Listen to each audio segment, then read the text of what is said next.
नमस्कार साथियों, मैं मनीष मेवाल आप सभी का आज की क्लास में तहे दिल से स्वागत और अभिनंदन करता हूं। मैं उम्मीद करता हूं कि आप सभी शानदार, जबरदस्त और जिंदाबाद होंगे और आप सभी की जो कक्षा की तैयारियां हैं वो बेहतर चल रही होंगी। और उन्हीं को बेहतरीन बनाने के लिए हम लोग कर रहे हैं बिहार बोर्ड की कक्षा 10 की वन शॉट की सीरीज। और वन शॉट की सीरीज में हम लोग कर रहे थे अर्थशास्त्र, और अर्थशास्त्र में आज हमारा है अध्याय 6 वैश्वीकरण, और उसका है बिहार बोर्ड स्पेशल वाला वन शॉट। बच्चों, कौन सा वन शॉट है? बिहार बोर्ड का स्पेशल वाला वन शॉट। इस चैप्टर में क्या क्या टॉपिक्स पढ़ने होते हैं गुरुजी? इस चैप्टर में हमें पढ़ना होता है कि वैश्वीकरण होता है तो होता क्या है, कौन से खेत की मूली है वैश्वीकरण, ठीक है ना। और ये जो मूली है खेत की, उस मूली को हमने बड़े विस्तार से लेक्चरों में समझा है और आज इसको शॉर्ट एंड स्वीट तरीके से हम लोग समझने की कोशिश करेंगे। फिर ये बहुराष्ट्रीय कंपनियां कौन सी है, ठीक है, बहु का भी नाम सुना था और राष्ट्र का भी नाम सुना था, पर ये बहु और राष्ट्र दोनों साथ कैसे आ रहे हैं गुरुजी? वैश्वीकरण को संभव बनाने वाले कारकों की बात करेंगे।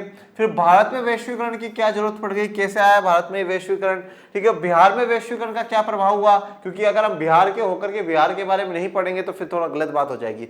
फिर ये आर्थिक सुधार, ठीक है, ये कौन से आर्थिक सुधार है और इनसे क्या फायदा हुआ, क्या नुकसान हुआ, ये सब हम लोग आज के इसमें जानेंगे। तो आज का ये बड़ा ही इंपॉर्टेंट वन शॉट है, ठीक है। और इकोनॉमिक्स में स्टार्टिंग के चैप्टर के बाद अगर देखें तो ये चैप्टर 6 बहुत इंपॉर्टेंट है, वैश्वीकरण वाले से काफी सवाल पूछे जाते हैं। तो ये वन शॉट आज का बड़ा इंपॉर्टेंट है, इसको बड़े ही ध्यान से और लगन से देखिएगा। चलिए शुरू करते हैं आज के वन शॉट को। सबसे पहले बात करते हैं इंट्रोडक्शन या परिचय। अगर हम एक सीधी सी बात करें कि वैश्वीकरण का अर्थ क्या होता है, अगर हम इसको थोड़ा सा ब्रेक करके देखें तो विश्व प्लस एकीकरण, मतलब विश्व का एकीकरण होना ही वैश्वीकरण है। एकीकरण का मतलब क्या हो जाता है, पूरा विश्व एक हो जाए, वह वैश्वीकरण है। एक होना, अभी एक हो तो हो कैसे? क्या जितनी भी हमारी भू सीमा क्षेत्र है वो सातों महाद्वीपों को लाकर के हम साथ में भिड़ा दें और बोल दे एक हो गया, ठीक है, और ऐसे एक ही सरकार पूरी दुनिया में बने, वो सबको चलाए, सब हम इंडिया वाले ऑस्ट्रेलिया भी कभी भी चले जाए, ऑस्ट्रेलिया वाले यूं कहीं रहे, कोई नागरिकता का कोई चक्कर ना हो, ये एकीकरण नहीं। एकीकरण का अर्थ यह है कि जो सामान, जो वस्तुएं, जो सेवाओं का आनंद अमेरिका वाले ले रहे हैं वो हम इंडिया में बैठ करके भी ले सकें। जो वस्तु सेवाओं का आनंद इंडिया वाले ले रहे हैं वो ऑस्ट्रेलिया में भी बैठ करके ऑस्ट्रेलिया का व्यक्ति भी ले सके। मतलब हमें विश्व में देशों की सुख सुविधाओं में अंतर का पता ही ना चले। जो सुख सुविधा का फायदा ऑस्ट्रेलिया में व्यक्ति बैठ करके ले रहा है वो मैं यहाँ पर भी ले सकता हूँ, वह एक तरीके से वैश्वीकरण है। तो सीधा सा हम कहते हैं कि विश्व का पूरा एक हो जाना। और ये विश्व का जो एकीकरण होता है ये सिर्फ और सिर्फ होता है बेटा व्यापार से। किससे होता है? व्यापार से, ट्रेड से, ठीक है। व्यापार से ही पूरे विश्व का क्या होता है? एकीकरण होता है। जब हम हमारे देश से कुछ सामान वहां भेजेंगे वो उनका सामान यहाँ आएगा, अमेरिका का सामान यहाँ पर इंडिया में आएगा, तभी तो अमेरिका वाली फीलिंग इंडिया में आएगी ना कि यहाँ साहब देखो हम वो सामान इस्तेमाल कर रहे हैं। आज हम लोग जींस पहनते हैं, जींस इंडिया का कल्चर थोड़ी था भैया, ये तो अमेरिका का कल्चर था, पर अमेरिका की वस्तुओं को हम लोग यहाँ बैठ करके आराम से यूज कर पा रहे हैं। ये क्या है? ये वैश्वीकरण का प्रभाव है। जो धोती होती है चला करती थी, ये इंडिया का कल्चर है। आज रशिया में काफी लोग जो है इस कल्चर के प्रति अट्रैक्ट हो रहे हैं। तो ये क्या है? ये वैश्वीकरण का दौर है, ठीक है। तो हम वहां की वस्तु का यहां सुख ले पा रहे हैं, हमारी वस्तु का वहां सुख लिया जा रहा है, ये सब वैश्वीकरण की शुरुआत है। और ये व्यापार के कारण ही होता है। जब वहां के लोग यहां व्यापार करने आते हैं, हमारे लोग वहां व्यापार करने जाते हैं, ये सब कुछ। और व्यापार में दो बड़े इंपॉर्टेंट टर्मिनोलॉजी है, एक है उदारीकरण और एक है बच्चों निजीकरण। एक उदारीकरण है और एक निजीकरण है। उदारीकरण का अर्थ क्या होता है कि हमें उदार हो जाना। अब पहले आप एक छोटी सी कहानी सुनिए। कहानी क्या है? रियलिटी है, वैसे वो कहानी नहीं है। 1947 में जब भारत आजाद होता है, 1947 में जब इंडिया आजाद हुआ, फ्री हुआ ब्रिटिशर से, तो भारत ने ये एक जो अपनी पॉलिसी है वो पॉलिसी ये अपनाई कि भैया हमारी जो अर्थव्यवस्था है वो बंद अर्थव्यवस्था रहेगी। कैसी अर्थव्यवस्था रहेगी? बंद अर्थव्यवस्था रहेगी। इसका अर्थ क्या है कि ना तो कोई बाहर की कंपनी भारत में निवेश करेगी, ठीक है, ऐसा नहीं है कोई अमेरिका की कंपनी यहाँ पर आकर करके अपनी बिल्डिंग बना रही है, अपना उत्पादन कर रही है, ये हम नहीं करने देंगे। और ना इंडिया की कंपनियां कहीं बाहर जाएगी, और हम लोग हमारा उतना ही उत्पादन, हम उतना ही आयात करेंगे जितनी हमें आवश्यकता है। बाकी हम किसी से आयात भी नहीं करेंगे और निर्यात का हम सोचेंगे बाद में, थोड़ा बहुत करना होगा तो करेंगे, नहीं तो नहीं करेंगे। मतलब सब कुछ हमारे देश के अंदर ही अंदर होगा, ना तो हमारे यहाँ से बाहर कुछ जाएगा, ना हमारे बाहर यहाँ पर कुछ आएगा। इसका मतलब क्या हुआ कि हम वैश्वीकरण का भाग नहीं है, विश्व को एकीकरण में हम बाधा हैं, हम रोक टोक लगा रहे हैं। क्योंकि जब हमारे देश की कंपनियां बाहर नहीं जाएगी, बाहर की कंपनियां हमारे देश में नहीं आएगी, तो कैसे हम उन वस्तुओं को, उन सेवाओं का आनंद ले पाएंगे जो कि पूरा विश्व ले पा रहा है। तो मतलब वैश्वीकरण को हमने रोक रखा था। हमने क्या करा था, हमने हमारे देश के अंदर ही जो उत्पादन होता है वो हमारा होगा, दैट्स ऑल, बस, बाकी हमें किसी दूसरे का नहीं चाहिए। ऐसी व्यवस्थाओं को बंद अर्थव्यवस्था कहा जाता है, क्लोज्ड इकोनॉमी कहा जाता है। भारत ने 1947 से यह व्यवस्था अपनाई। क्यों अपनाई भारत ने, ऐसा क्यों करा? क्योंकि भारत को यह डर था कि अगर विदेशों की कंपनियां यहां पर आकर के उत्पादन करने लग जाएगी, तो जो हमारे यहां पर कंपनियां उत्पादन कर रही है, जो भारत की कंपनियां हैं, और विशेष करके उन भारत की कंपनियों में भी जो छोटे छोटे उत्पादक हैं, जो छोटे छोटे लघु उद्योग चला रहे हैं, जो छोटी छोटी कंपनियां चला रहे हैं, वो तो बिल्कुल बर्बाद हो जाएंगे। क्योंकि बाहर की कंपनियां आएगी, इनका तो बहुत अच्छी टेक्नोलॉजी है, खूब पैसा है, तो ये क्या कर लेगी, हमारी सारी कंपनियों को बंद करा देगी और अपना ही सामान बड़े सस्ते में बेच करके पूरे मार्केट पे कंट्रोल कर लेगी। और फिर से ऐसा ना हो कि जैसे ईस्ट इंडिया कंपनी व्यापार करने के नाम पर आई थी, वैसे ही वापस कोई कंपनी ऐसी आए और भारत को फिर से गुलाम बना ले। तो ऐसा नहीं होना चाहिए। तो इसलिए क्या है कि जो हमारे लघु उत्पादक है, जो हमारे स्मॉल प्रोड्यूसर्स हैं, या जो हमारे प्रोड्यूसर्स हैं, उनका संरक्षण करने के लिए, उनको बचाने के लिए भारत सरकार ने ये नीति अपनाई। परंतु इस नीति से 1947 से लेकर के 1991 तक देश का शासन हुआ। परंतु 1991 में भारत सरकार ने नीतियों में परिवर्तन करा, जिनको आर्थिक सुधार कहा जाता है, और सरकार एक नई नीति लेकर के आई, that is the LPG. LPG का मतलब था लिबरलाइजेशन, जिसको हिंदी में हम लोग कहते हैं उदारीकरण। अब उदारीकरण का मतलब क्या था, ये जो रोक टोक थी ना, ये हटा दी गई। व्यापार पर रोक टोक को हटाना, व्यापार पर रोक टोक को हटाना, जो व्यापार होता है उस पर रोक टोक को हटा दिया। मतलब अब भारत सरकार ने कहा कि हाँ, हमारी कंपनियां भी बाहर जाएगी और हम बाहर की कंपनियों को निमंत्रण करते हैं, भारत में बुलाते हैं कि आइए अपनी कंपनियां लगाइए, निवेश करिए, पैसा खर्च करिए भारत में, और लाखों लोगों को रोजगार दीजिए। तो ये व्यापार पर रोक टोक को हटा दिया कि हम किसी भी प्रकार की रोक टोक नहीं लगाएंगे। कोई भी कंपनी आए, यहाँ पे निवेश करे और हमारी कंपनियां भी बाहर जाए। हम भी दूसरे देशों से आयात भी करेंगे और हमारे पास जो यहाँ पर है हम भी दूसरे देशों को निर्यात करेंगे, बेचेंगे। तो ये उदारीकरण है। मतलब अब सरकार उदार हो चुकी थी कि ठीक है, फिर लिबरल है। अब सरकार कठोर नहीं थी कि नहीं साहब हमारे देश के ही जो उत्पादक हैं वही करेंगे, ऐसा नहीं था। दूसरा था पी, प्राइवेटाइजेशन, जिसका मतलब होता है निजीकरण। यहां पर सरकार ने ये बोला 1991 से पहले ज्यादा से ज्यादा हर चीज पे जो कंट्रोल था वो किसका था, सरकार का कंट्रोल था। परंतु अब यहां पे बोला कि प्राइवेट को भी हम ज्यादा अपॉर्चुनिटीज देंगे। अब देश में भी अगर कोई प्राइवेट व्यक्ति अपनी कोई कंपनी खोलना चाहता है, सरकार उसको खूब पैसे से मदद करेगी, सरकार उसको सस्ते में जमीनें दिलाएंगी। प्राइवेट को सरकार ने बढ़ावा देना शुरू कर दिया और सरकार अपना कम से कम हस्तक्षेप अर्थव्यवस्था में रखती है और ज्यादा से ज्यादा प्राइवेट को सपोर्ट करना शुरू कर देती है। तीसरा है ग्लोबलाइजेशन, जिसका मतलब होता है वैश्वीकरण। मतलब अब उदारीकरण होगा और निजीकरण होगा, तो इससे क्या होगा, हम पूरे विश्व में के साथ कनेक्ट हो पाएंगे, पूरे विश्व के साथ एक हो पाएंगे। इसी को क्या कहा गया है, वैश्वीकरण कहा गया है। तो हमें व्यापार के द्वारा ही पूरा विश्व एक हो सकता है, विश्व का एकीकरण हो सकता है, और यही वैश्वीकरण का चैप्टर आज हम लोगों को पढ़ना है। और व्यापार में रोक टोक किस प्रकार से लगाई जाती है वो भी समझ लीजिएगा। जिन पर रोक टोक लगाई जाती है उसको हम व्यापार अवरोधक कहते हैं। क्या कहते हैं, व्यापार अवरोधक। अवरोधक का मतलब क्या होता है, एक तरीके से ऑब्स्टिकल है, परेशानी है, ठीक है। जैसे आप कहते हैं, जैसे दिल में किसी के मान लीजिए अवरोधक हो जाता है, तो वहां दिल में ब्लड की सप्लाई होना रुक जाती है, ठीक है, अवरोध आ जाता है, बीच में से एक रुकावट आ जाती है, तो वो रुकावट है। तो व्यापार में रुकावट है। अब व्यापार में रुकावट किस प्रकार से, दो प्रकार से होती है। एक होता है बेटा टैरिफ, जिसे कहा जाता है, जिसे आयात शुल्क हिंदी में हम कहेंगे, और दूसरा होता है बेटा कोटा।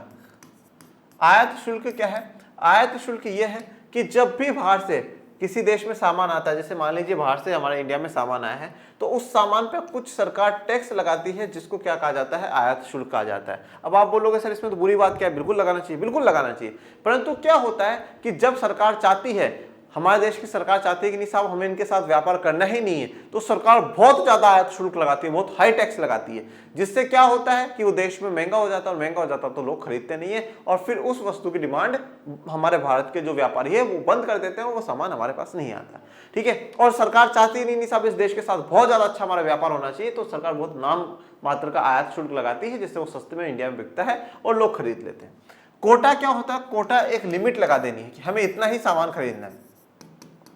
जैसे कि भैया 100 फोन से ज्यादा चाइना के हम नहीं खरीदेंगे, बस 100 ही आने चाहिए। 1000 शर्ट से ज्यादा हम लोग नहीं खरीदेंगे, ठीक है। तो बस ये है, तो हम यहाँ पे क्या है कोटे में लिमिट लगा देते हैं। अब ये दोनों क्या है व्यापार में अवरोधक है, व्यापार को रोक रहे हैं, ठीक है। तो इसलिए क्या है उदारीकरण में एक ये भी कहा जाता है कि इन व्यापार अवरोधकों को हटा देना या कम से कम कर देना, उसी को क्या कहा गया है उदारीकरण कहा गया है। मतलब आप आयात शुल्क ना के बराबर लो और आप कोई कोटा वोटा ना लगाओ, ये क्या होगा इससे आपके देश में भी दूसरे देश का सामान आराम से आएगा और आपका भी सामान दूसरे देशों में आराम से जाएगा। तो व्यापार में अवरोध नहीं होना चाहिए, व्यापार में रुकावटें नहीं होनी चाहिए, तो उसी को क्या है एक उदारीकरण भी कहा गया है। चलिए अब आगे बढ़ते हैं। वैश्वीकरण क्या है?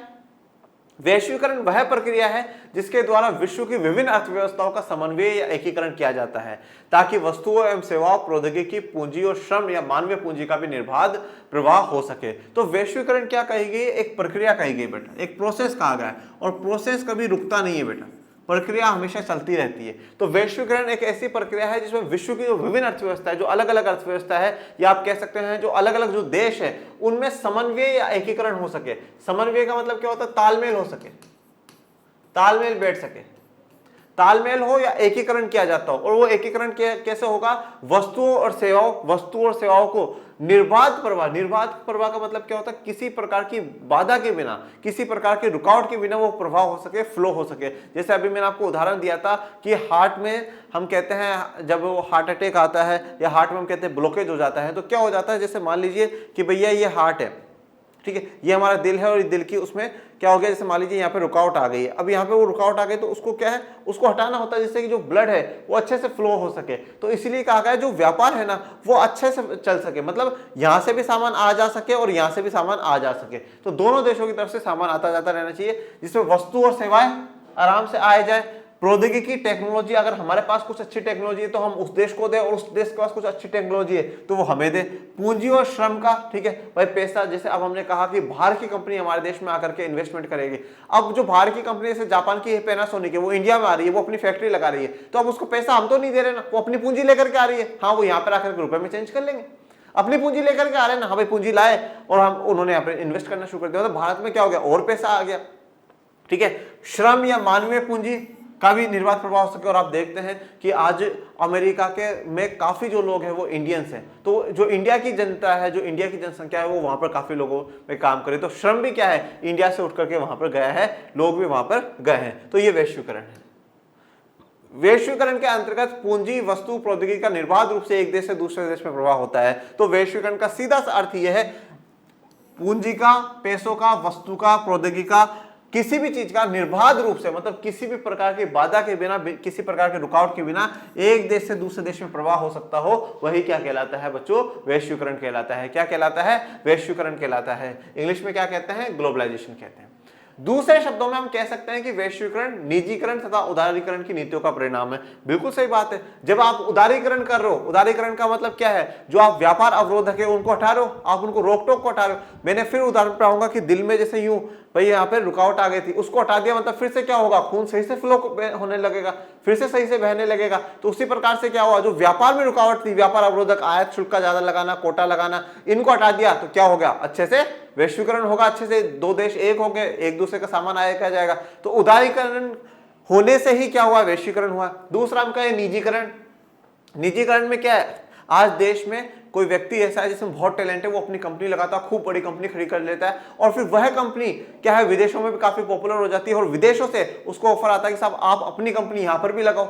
ठीक है, आज देखते हैं आप हीरो मोटरसाइकिल है, इंडिया की कंपनी। आपने जोमेटो का नाम सुना होगा, वो इंडिया की कंपनी। ये कंपनियां बाहर भी तो काम करे, टाटा है साहब की, ठीक है, टाटा को कैसे भूल सकते हैं, सबसे बेहतरीन कंपनियों में से एक है वो, आज वो दुनिया में काम कर रहा है। तो क्या हुआ, हमारे देश में अगर निजीकरण हुआ, जो प्राइवेट कंपनियों को ऑफर मिला आगे बढ़ने का कि और आप प्रयास करो, सरकार आपको मदद कर रही है। पर 1991 से पहले से क्या था, सरकार प्राइवेट कंपनियों में बहुत रोक टोक लगा रही थी, ये काम आप मत करो, ये काम सरकार करेगी, इस चीज का उत्पादन आपकी कंपनी में नहीं सरकार की कंपनी में होगा, सरकार के उद्योग में होगा। तो उन पे क्या था, प्रेशर था। पर अब वो फ्री है, सरकार कह रही खूब उत्पादन करो और आप भी पॉपुलर हो, आप विदेशों में जाकर के भी अपनी कंपनी स्थापित करो। तो कहीं ना कहीं निजीकरण और उदारीकरण के कारण ही क्या हुआ है, वैश्वीकरण हुआ है। निजीकरण क्या है, निजीकरण का अभिप्राय निजी क्षेत्र द्वारा सार्वजनिक क्षेत्र के उद्यमों पर पूर्ण रूप से या आंशिक रूप से स्वामित्व प्राप्त करना तथा उनका प्रबंध करना। तो निजीकरण या प्राइवेटाइजेशन क्या होता है, जो सार्वजनिक क्षेत्र होते हैं, ठीक है, जो सार्वजनिक क्षेत्र के उद्यम है, मतलब जो सरकार के जो बिजनेसेस है, सरकार की जो फैक्ट्रियां है, इंडस्ट्री है, उस पर या तो पूर्ण रूप से मतलब पूरी तरीके से, या आंशिक मतलब थोड़ा 50% के रूप में स्वामित्व प्राप्त कर लेना। मतलब जो सरकार के बिजनेस थे, जो सरकार के उद्योग थे, उस पर किसका कंट्रोल आ जाएगा, कौन मालिक बन जाएगा, एक निजी, एक प्राइवेट व्यक्ति या प्राइवेट कंपनी जो है वो उसके मालिक बन जाएगी। या उसका प्रबंध करना, उसको मैनेज करना कौन शुरू कर देता है, एक प्राइवेट कंपनी शुरू कर देती है। मतलब जब सरकार के उद्यमों को, सरकार के बिजनेस को, सरकार के उद्योगों को जब एक प्राइवेट कंपनी होल्ड करने लग जाती है तो वो निजीकरण होता है, वह प्राइवेटाइजेशन होता है। उदारीकरण का अर्थ सरकार द्वारा लगाए गए सभी अनावश्यक नियंत्रणों तथा प्रतिबंधों जैसे लाइसेंस, कोटा आदि को हटाना है। तो उदारीकरण का अर्थ क्या है, जो अनावश्यक नियंत्रण है, ऐसे नियंत्रण, ऐसे कंट्रोल, ऐसे प्रतिबंध जिनकी आवश्यकता नहीं हो, उनको जब सरकार हटा देती है तो उसको हम क्या कहते हैं, उदारीकरण कहते हैं। जैसे कि लाइसेंस का सिस्टम, आप यहाँ पर आओगे तो इस चीज का लाइसेंस बनवाओ, ऐसा करो, वो करो, ठीक है, इतना कोटा लगा के रखेंगे, ये सबको हटा देना ही क्या है, उदारीकरण है। वैश्वीकरण, निजीकरण और उदारीकरण की नीति की परिणति वैश्वीकरण के रूप में विश्व के सामने आई है। निजीकरण और उदारीकरण की नीति की परिणति, परिणति का मतलब क्या होता है, ये परिणति चोपड़ा नहीं है, ठीक है, ये परिणति क्या होता है, आउटकम्स, रिजल्ट, ठीक है। तो जब उदारीकरण और निजीकरण किया गया उसका रिजल्ट था वैश्वीकरण, ठीक है। जैसे आज आप पढ़ाई करोगे और आपके 95% मार्क्स आते हैं तो ये आपकी मेहनत का रिजल्ट था, मतलब मेहनत करी तो आपके अच्छे नंबर आए और नहीं मेहनत करी तब आपके खराब नंबर आए, ठीक है। तो इसी प्रकार से उदारीकरण और निजीकरण हुआ, उसके कारण क्या हुआ है, वैश्वीकरण हुआ है। और तो उदारीकरण और निजीकरण की ही परिणति है वैश्वीकरण, ओके। और वैश्वीकरण क्या होता है वो हम लोग जान चुके हैं। अब बात करते हैं वैश्वीकरण के अंग की, ठीक है, कि वैश्वीकरण के क्या अंग है, कंपोनेंट्स जिससे वैश्वीकरण बना हुआ। तो हम यहाँ पे 5 अंगों की बात करेंगे, ठीक है। सबसे पहले व्यवसाय और व्यापार संबंधी अवरोधों की कमी, ठीक है। व्यवसाय और व्यापार संबंधी, तो मतलब व्यापार में या व्यवसाय में जो भी हम बिजनेस कर रहे हैं, जो भी हम व्यापार कर रहे हैं, उससे संबंधित जो अवरोध है उनमें कमी आ जाना, वो कम हो जाना। विदेशी कंपनियां भारतीय बाजार में अपनी वस्तुएं तथा सेवाएं मुक्त रूप से बेच सकती है और इसी प्रकार भारतीय कंपनियां विदेशों में अपनी वस्तुएं तथा सेवाएं बेच सकती है। अब अवरोधों में कमी आ जाने का मतलब क्या है, आयात शुल्क हटा दिया, कोटा हटा दिया। इसका मतलब क्या होगा कि कोई बाहर के देश की कंपनी है, जैसे मान लीजिए कोई अमेरिका की कंपनी है, वो इंडिया में अपना सामान बेच सकती है, ठीक है, अपनी कंपनी लगा सकती है। और इंडिया की कोई कंपनी है वो वहां अमेरिका जाकर के सामान बेच सकती है, अपनी कंपनी लगा सकती है। मतलब जो अवरोध था, जो रोक टोक थी, वो रोक टोक अब हटा दी गई है, जिससे कि एक दो देशों के बीच में अपने अपने वस्तु और सेवाओं का निर्बाध प्रवाह हो सकता है, टेक्नोलॉजी जा सकती है, पूंजी लगाई जा सकती है, श्रम जा सकता है, बिल्कुल इजिली जा सकता है। तो यह पहला है। तो वैश्वीकरण का सबसे इंपॉर्टेंट अंग, सबसे इंपॉर्टेंट चीज तो यही है। वैश्वीकरण के अंग का मतलब क्या है कि इन चीजों से मिलकर के वैश्वीकरण हो पा रहा है। अगर ये नहीं हो तो वैश्वीकरण शायद थोड़ा सा कम पॉसिबल हो। तो सबसे पहले तो जरूरत ही यह है कि भैया क्या हो कि जो संबंधी अवरोध है वो अवरोधों में कमी होनी चाहिए। अवरोध कम होंगे तभी तो वैश्वीकरण हो पाएगा। दूसरा, पूंजी का निर्बाध प्रवाह। विदेशी पूंजीपति अब भारत में निवेश कर सकते हैं और भारतीय पूंजीपति विदेशों में निवेश कर सकते हैं। तो दूसरा क्या है, पहले में क्या बोला, अवरोधों की कमी, मतलब अमेरिका की कंपनी है तो वो भारत में सामान बेच सकती है और भारत की कंपनी अमेरिका में बेच सकती है। दूसरे में बोला पूंजी का, अब कोई अमेरिका की कंपनी का मालिक है, वो इंडिया में कंपनी खोलना चाहता है तो इंडिया में कंपनी खोल सकता है, पैसा लगा सकता है। इंडिया की कंपनी का कोई मालिक है, वो अमेरिका में कंपनी खोलना चाहता है तो अमेरिका में कंपनी खोल सकता है, वहां पैसा लगा सकता है, इन्वेस्टमेंट कर सकता है। तो पूंजी का क्या हो, निर्बाध प्रवाह हो। फिर है प्रौद्योगिकी का निर्बाध प्रवाह। हम बिना किसी प्रतिबंध के किसी भी देश से प्रौद्योगिकी आयात कर सके। प्रौद्योगिकी का मतलब क्या होता है बेटा, टेक्नोलॉजी, ठीक है। प्रौद्योगिकी का मतलब क्या होगा, टेक्नोलॉजी, कि भाई कोई अच्छी टेक्नोलॉजी अगर हमारे पास है तो वो टेक्नोलॉजी हम दूसरे देशों के साथ शेयर कर ले, हम किसी को दे सके, और किसी दूसरों के पास अच्छी टेक्नोलॉजी है तो वो लोग हम लोग ले सके। तो इसलिए क्या हो, टेक्नोलॉजी का भी क्या हो, निर्बाध प्रवाह हो, क्योंकि टेक्नोलॉजी उत्पादन करने में बड़ी सहायक होती है, बड़ी यूजफुल होती है। श्रम का निर्बाध प्रवाह, ऐसा वातावरण कायम करना कि विभिन्न देशों में श्रम का निर्बाध प्रवाह हो सके। तो जो मजदूर है, जो देश के लोग हैं, वो एक जगह से दूसरी जगह जा सके, वहां पे काम कर सके और वहां पे काम करके फिर आ सके, ये हो सके, ठीक है। वैसे पिछले कुछ वर्षों में देखा गया है कि श्रम का निर्बाध प्रवाह रुका है। और ये चीज आप देखिए कि आज से ही कोई ऐसा नहीं है कि जो व्यक्ति है एक देश से दूसरे देशों में जाने लगे। ऐसा नहीं है कि अभी कुछ 100 सालों के अंदर ही भारत के लोग अमेरिका में काम करने लगे। आप देखिएगा, आपने हिस्ट्री में पढ़ा है कि बहुत पहले के समय से क्या हो रहा है कि लोग एक जगह से दूसरी जगह जा रहे हैं, दूसरे देशों में लेकर के जाए जा रहे हैं। और जब कॉलोनियल टाइम पीरियड चल रहा था, जब उपनिवेशवाद का दौर चल रहा था, तो हम लोगों ने देखा है कि काफी भारतीयों को कहां विदेशों में ले जाकर के छोड़ा गया है और आज भी उनके जो वंशज है वो वहीं रह रहे हैं। पूंजी की पूर्ण परिवर्तनशीलता भी वैश्वीकरण का आवश्यक अवयव है। तो पूंजी की पूर्ण रूप से परिवर्तनशीलता होनी चाहिए, जो पूंजी है वो परिवर्तनशील होनी चाहिए, मतलब वो चेंज हो सके, वो बदल सके, वो कन्वर्टेबल होनी चाहिए। अब बात करते हैं वैश्वीकरण की प्रक्रिया में बहुराष्ट्रीय कंपनियों की भूमिका। बस बेटा ये सबसे इंपॉर्टेंट बात है, आप इस शब्द को मत भूलिएगा, बहुराष्ट्रीय कंपनी। इसको इंग्लिश में कहा जाता है मल्टीनेशनल कॉरपोरेशन या कंपनी।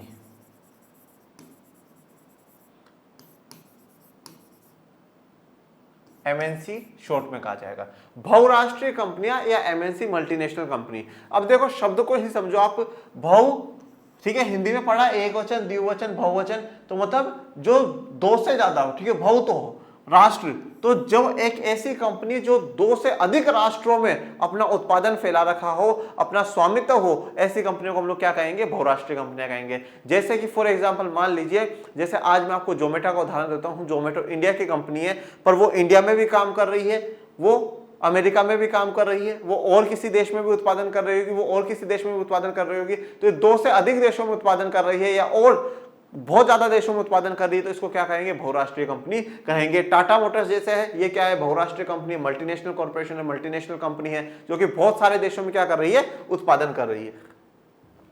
बहुराष्ट्रीय कंपनी वह है जो एक से अधिक देशों में उत्पादन पर नियंत्रण व स्वामित्व रखती है। तो बहुराष्ट्रीय कंपनी क्या होगी, वह कंपनी होगी जो एक से अधिक देशों में उत्पादन पर नियंत्रण व स्वामित्व रखती हो। अब एक देश तो खुद का ही हो सकता है, खुद के देश में तो आप कर ही सकते हो, परंतु जब खुद के देश के अलावा दूसरे देशों में भी जब आप उत्पादन करना शुरू कर दो, आप नियंत्रण बनाना शुरू कर दो, तो आप क्या कहलाओगे, बहुराष्ट्रीय कंपनी कहलाओगे, एमएनसी कहलाओगे। जैसे आप आज देखिए कि जो विदेशों की कंपनियां हैं वो भारत में भी है, ठीक है, आप सैमसंग देख लीजिए, आप होंडा देख लीजिए, आप पैनासोनिक देख लीजिए, इनकी कंपनियां इंडिया में भी है, मतलब वो भी एमएनसीज है, मल्टीनेशनल कंपनीज है, ठीक है, बहुराष्ट्रीय कंपनियां जो एक से ज्यादा, एक दो देशों से ज्यादा जब देशों में उनका उत्पादन पर नियंत्रण और स्वामित्व होता है, ऐसी कंपनियों को हम लोग क्या कहते हैं, बहुराष्ट्रीय कंपनी या मल्टीनेशनल कंपनी कहते हैं। अब हमें इन्हीं एमएनसीज का वैश्वीकरण की प्रक्रिया में प्रोसेस जो है ग्लोबलाइजेशन का, उसमें इनका क्या रोल है, इनकी क्या भूमिका है, वो जानते हैं। बहुराष्ट्रीय कंपनी की कार्यप्रणाली। बहुराष्ट्रीय कंपनियां उत्पादन लागत में कमी करने एवं अधिक लाभ कमाने के उद्देश्य से उन जगह या देशों में उत्पादन के लिए कारखाने स्थापित करती है जहां उन्हें सस्ता श्रम, सस्ता कच्चा माल एवं अन्य संसाधन मिल सके। देखिए उत्पादन लागत का अर्थ क्या है, उत्पादन लागत का मतलब यह है कि मुझे एक वस्तु को बनाने में कितना खर्चा आ रहा है, ठीक है। अगर मेरा खर्चा कम आएगा तो मैं उसको सस्ते में बेचूंगा, अगर मेरा खर्चा ही ज्यादा आएगा तो फिर वो ज्यादा महंगे में बिकेगी, क्योंकि मैं इतना मेरे खर्चे से तो कम में बेच नहीं सकता। जैसे मान लीजिए कि इस मार्कर को बनाने में मेरा खर्चा ही 20 रुपए आ रहा है, ठीक है, जिस इस 20 रुपए में क्या है, मैंने कच्चा माल भी मंगवाया है, मैंने मजदूरों को भी दिया है, मैंने बिल भी भरा है, सब कुछ है, 20 रुपए का खर्चा आ रहा है। अब ऐसा तो है नहीं मैं इस मार्कर को 15 रुपए में बेच दूंगा, नहीं ना, 20 का है तो कम से कम मैं इस मार्कर को 25 या 30 रुपए में तो बेचूंगा ही, क्योंकि मुझे भी तो प्रॉफिट चाहिए, मैं उसमें सरकार को भी टैक्स दे रहा हूं, तो 25 से 30 रुपए में इसको बेचूंगा। अब मान लीजिए अगर मेरा हर मार्कर ही 5 रुपए में बिक रहा है तो मैं इसको 10 में बेच दूंगा, फिर मुझे क्या दिक्कत है। मतलब मेरा अगर किसी वस्तु को बनाने में खर्चा कम आ रहा है तो मैं उसको सस्ते में बेचूंगा, और अगर मैं उसको बनाने में ही खर्चा ज्यादा आ रहा है तो फिर मैं उसको महंगे में बेचूंगा। तो उत्पादन लागत में कमी करने के लिए, तो उत्पादन की लागत को कम करने के लिए, मतलब उसमें खर्चा कम लगे और ज्यादा लाभ कमा सके और ज्यादा पैसा कमा सके, ज्यादा प्रॉफिट कमा सके, तो उसके लिए बहुराष्ट्रीय कंपनियां क्या करती है, ऐसे देशों में जाकर के अपनी फैक्ट्रियां या अपने कारखाने स्थापित करती है जहां पर उनको क्या हो, सस्ता श्रम मिल जाए, मतलब काम करने वाले जो लोग हैं वो सस्ते मिल जाए। जैसे कि भारत में बहुत चीप लेबर है, बहुत सस्ती लेबर है, जितने ये विदेशों में जितने भी लोग काम करते हैं उनकी तुलना में भारत की जो लेबर है वो बहुत सस्ती है। यही कारण है कि काफी विदेशों की कंपनियां आकर के भारत में निवेश करती है, क्योंकि उनको जो लेबर है बड़ी सस्ती मिल जाती है, क्योंकि लेबर में बहुत बड़ा खर्चा होता है जो कि उनका कम हो जाता है। सस्ता कच्चा माल मिल जाता है, कच्चा माल सस्ता मिल जाए और अन्य संसाधन जो है वो सस्ते में मिल सके, ऐसी जगह पर ही जाकर के कोई बहुराष्ट्रीय कंपनी अपनी फैक्ट्री या कारखाना लगाती है। बहुराष्ट्रीय कंपनियों की एक अनोखी पद्धति जिसे आउटसोर्सिंग कहा जाता है के द्वारा ये कंपनी अपना कार्य करती है। आउटसोर्सिंग का मतलब क्या होता है कि ये एक ऐसा कार्य है जो खुद की कंपनी ना कर करके, ठीक है, वो बाहर की किसी कंपनी से करवाया जाता हो, बाहर की किसी कंपनी को उसका कॉन्ट्रैक्ट दे रखा हो, उसको क्या कहा जाता है, आउटसोर्सिंग कहा जाता है। मतलब हम बाहर से, वो उसका सोर्स है, वो बाहर से काम कर रही है, हमारी कंपनी ना कर करके, पर दोनों कंपनियों के बीच में डील रहती है।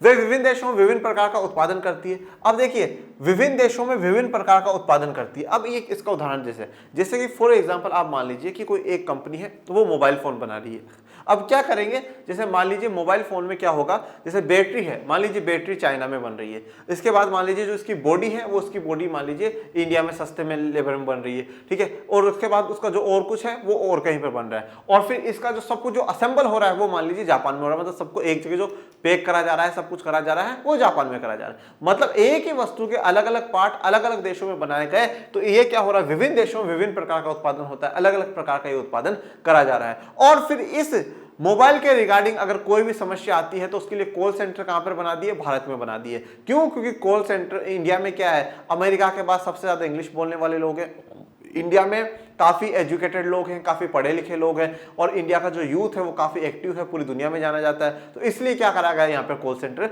बना दिया गया। मतलब एक कंपनी अलग अलग देशों में क्या कर रही है, उत्पादन कर रही है। बहुराष्ट्रीय कंपनियों द्वारा विश्व भर के उत्पादन को एक दूसरे से जोड़ना। तो जो बहुराष्ट्रीय कंपनी है वो विश्व भर का जो उत्पादन है, जो पूरे विश्व में जो उत्पादन हो रहा है उसको एक दूसरे से जोड़ने का काम करती है। आइए देखते हैं कैसे। सबसे पहले समझो निवेश क्या होता है।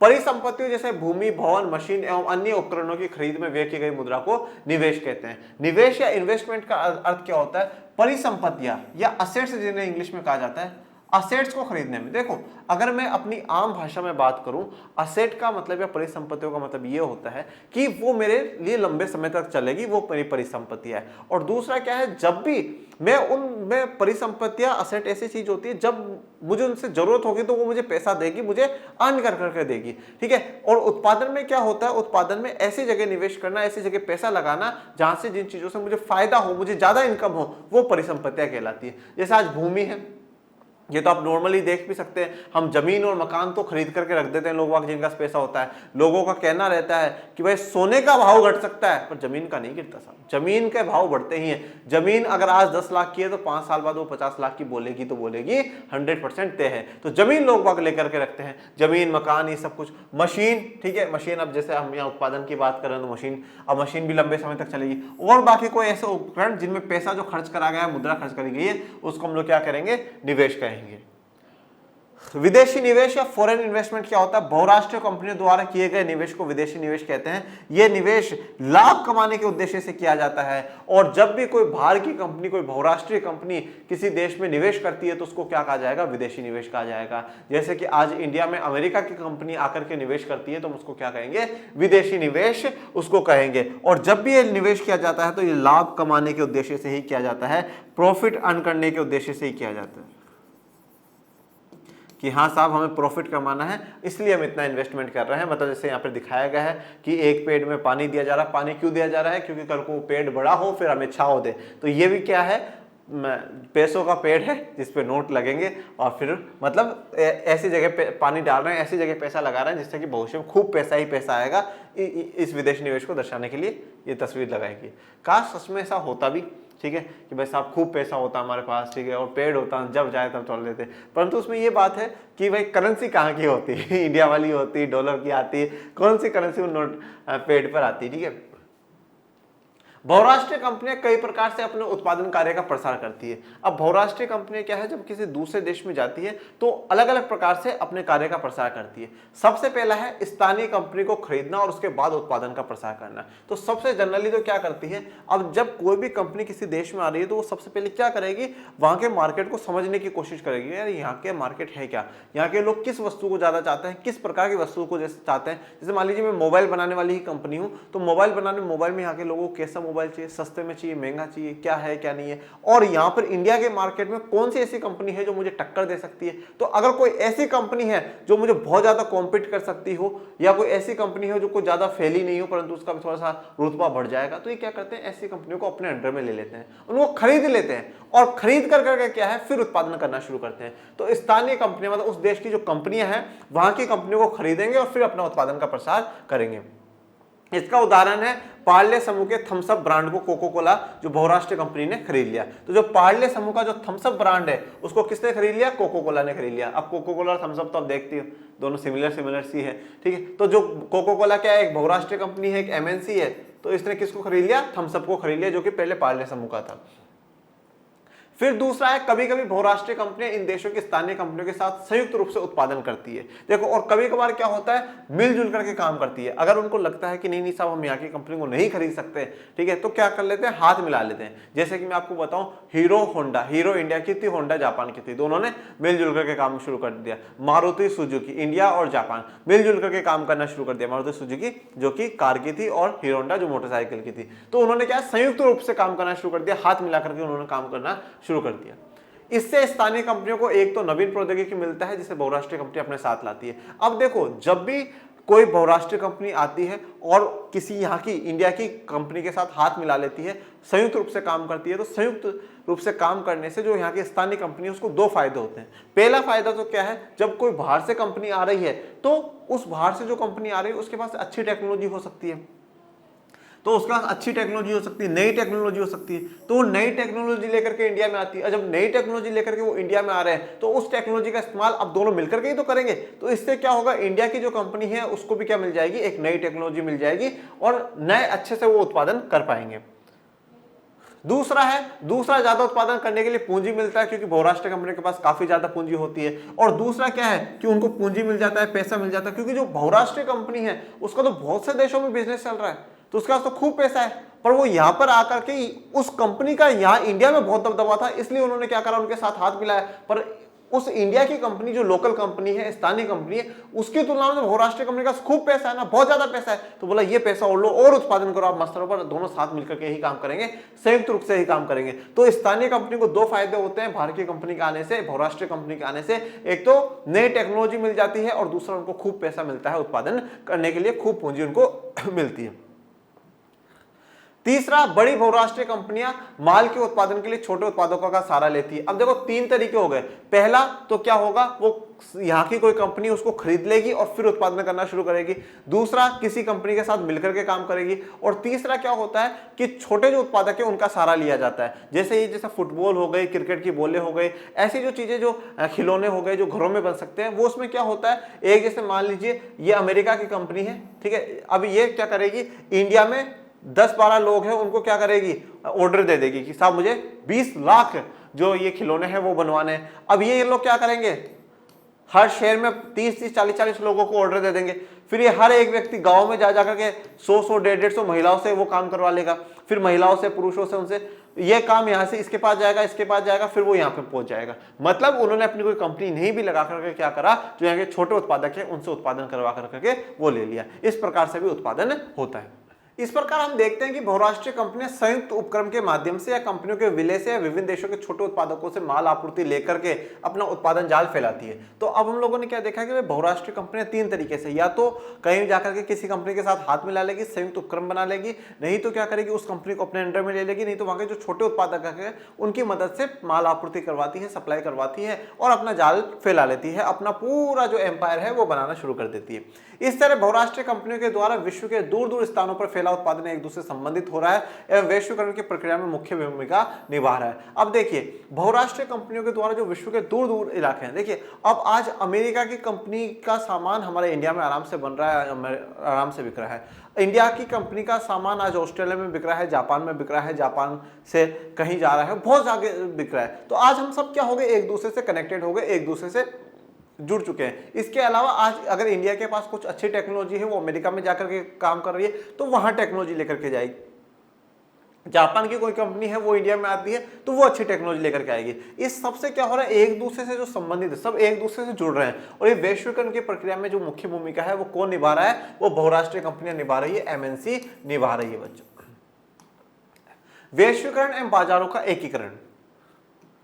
विदेशी व्यापार विश्व के देशों के बाजारों को जोड़ने या एकीकरण का कार्य करते हैं। देखिए, सबसे पहले तो ये बात बताइए, व्यापार का अर्थ क्या होता है। व्यापार का मतलब यह है किसी वस्तु या सेवा को खरीदना बेचना क्या कहलाता है, व्यापार कहलाता है। कि जब मैं किसी वस्तु को बेच रहा हूं, कोई व्यक्ति खरीद रहा है, मतलब हमारे बीच में क्या हो रहा है, व्यापार हो रहा है। और विदेशी व्यापार का मतलब क्या है, दो देशों के बीच में व्यापार होना, मतलब दो देश क्या कर रहे हैं, अपनी वस्तुओं को, सेवाओं का आदान प्रदान कर रहे हैं, बेच रहे हैं, खरीद रहे हैं, वो विदेशी व्यापार है। तो विदेशी व्यापारों के कारण देशों के बाजारों को जोड़ने या एकीकरण का कार्य हुआ है। अब जोड़ने या एकीकरण का कार्य क्या है, हमने ये अलाउ करा 1991 के बाद कि बाहर की कंपनियां अपने सामान यहाँ पे बेच सकती है। हमने बोला बिल्कुल जापान भैया आप भी अपना सामान बेचो, अमेरिका भैया आप भी अपना सामान बेचो, और हम भी हमारा सामान आपके देशों में बेचेंगे। तो जो विदेशी व्यापार से क्या हुआ है, देशों के बाजारों को जोड़ने का और एकीकरण का काम हुआ है। और देखिए ये कोई विदेशी व्यापार आज से ही शुरू नहीं हुआ, बहुत पहले से चलता हुआ आ रहा है। अगर आप कक्षा 10 का अभी इतिहास जब आप लोग पढ़ रहे हैं तो आप लोगों ने देखा है कि हमने सिल्क रूट की बात करी थी।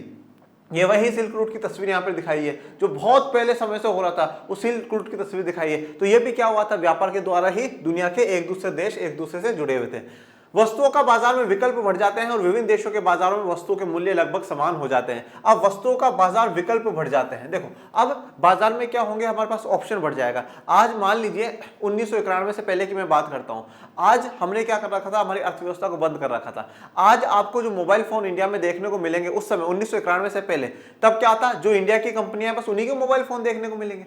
अब क्या ज्यादा कंपटीशन भी नहीं था, तो क्या था, जो कंपनी जैसा बनाती थी अब हमें वैसा ही फोन खरीदना पड़ता था, जिस रेट पर बेचती थी उसी रेट पे फोन खरीदना पड़ता था। पर आप आज चले जाइए किसी शॉप पे, मोबाइल की शॉप पर, आपके सामने 20 कंपनियों के मोबाइल फोन वो लगा देगा और बोलेगा सर इस रेट में ये वाले इतने फोन है, आप इनमें से चाहो जो उठा लो, और सब में आपको बराबर फीचर्स मिलेंगे। जापान का फोन है उसमें वो फीचर है, इंडिया का फोन है उसमें वो फीचर है, और अमेरिका का फोन है उसमें वो फीचर है, कोरिया का फोन है उसमें वो फीचर है। आपको सब में क्या है, आज हमारे पास विकल्प बढ़ चुके हैं, आज हमारे पास ऑप्शन बढ़ चुके हैं कि मैं ये सामान खरीद सकता हूं, ये भी खरीद सकता हूं। और विभिन्न देशों के बाजारों में वस्तुओं के मूल्य लगभग क्या है, समान है। अब क्या होता है, जब आज कोई कंपनी है, आज जापान की कंपनी है, वो इंडिया में सामान जिस रेट पर बेच रही है वही उसी रेट पे अमेरिका में भी बेच रही है, क्योंकि रेट पे कोई बहुत बड़ा डिफरेंस नहीं है। उसको अगर लागत सस्ते में हुई है तो वो सस्ते में ही अमेरिका में बेचेगी और इंडिया में बेचेगी। तो ऑलमोस्ट दो अलग अलग मार्केटों में, दो अलग अलग देशों में जो सामानों की कीमत है वो लगभग सेम सी रहेगी, थोड़ा बहुत चेंज आ सकता है। ऐसे जिद पर मत अड़ जाना, सर मैंने ये सामान यहाँ पर इंडिया में 80 रुपए में खरीदा था,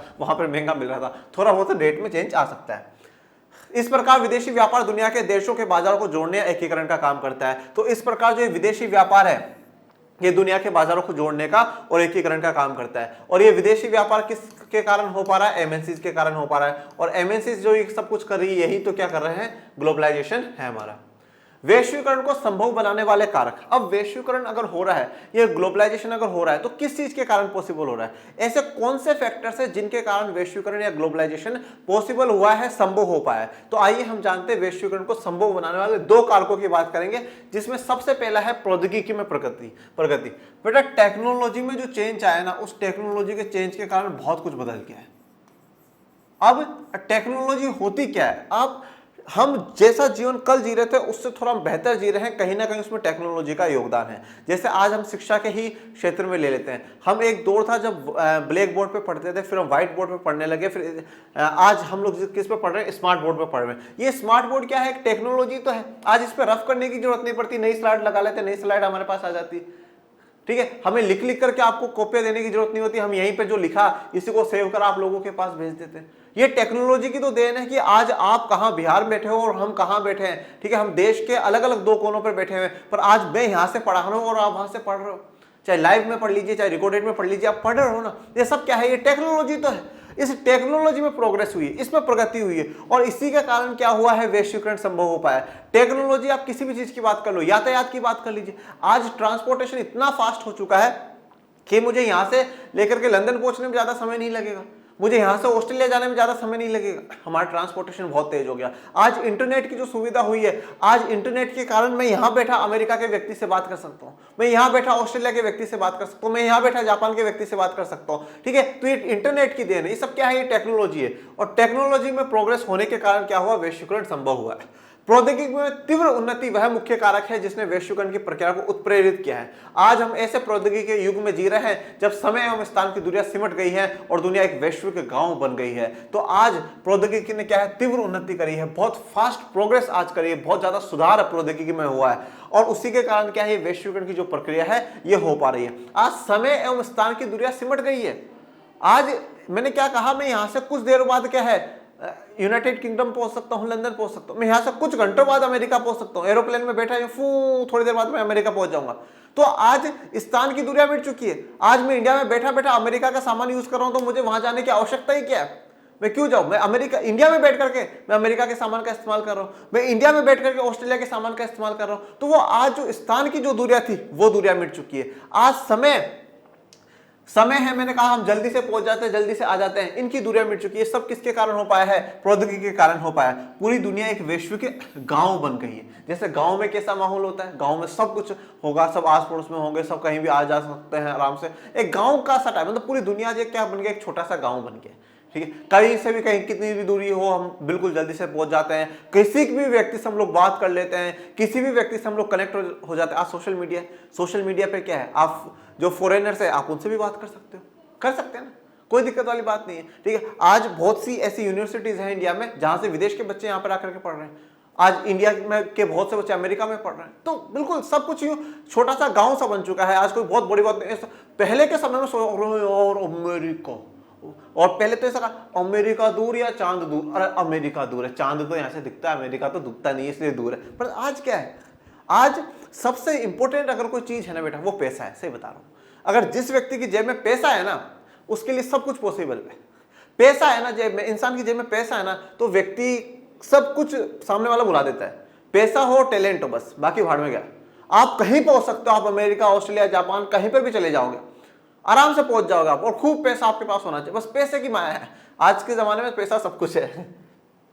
अब देखते हैं टेक्नोलॉजी में क्या क्या है। सबसे पहले बात करें परिवहन प्रौद्योगिकी। ठीक है, आप देखिए ट्रांसपोर्टेशन में कितना चेंज है। जैसे मैंने अभी आपको एक उदाहरण दिया, एरोप्लेन का, हम यहाँ से वहां पहुंच जाते हैं। आप आज इंडिया की बात कर लीजिए। ठीक है, एक समय था जो बैलगाड़ियां चला करती थी, आज बसें चल गई हैं। ठीक है, बसों में भी आजकल बिल्कुल ऐसे एसी वाली, एयर कंडीशन वाली फास्ट बसें चलने लगी।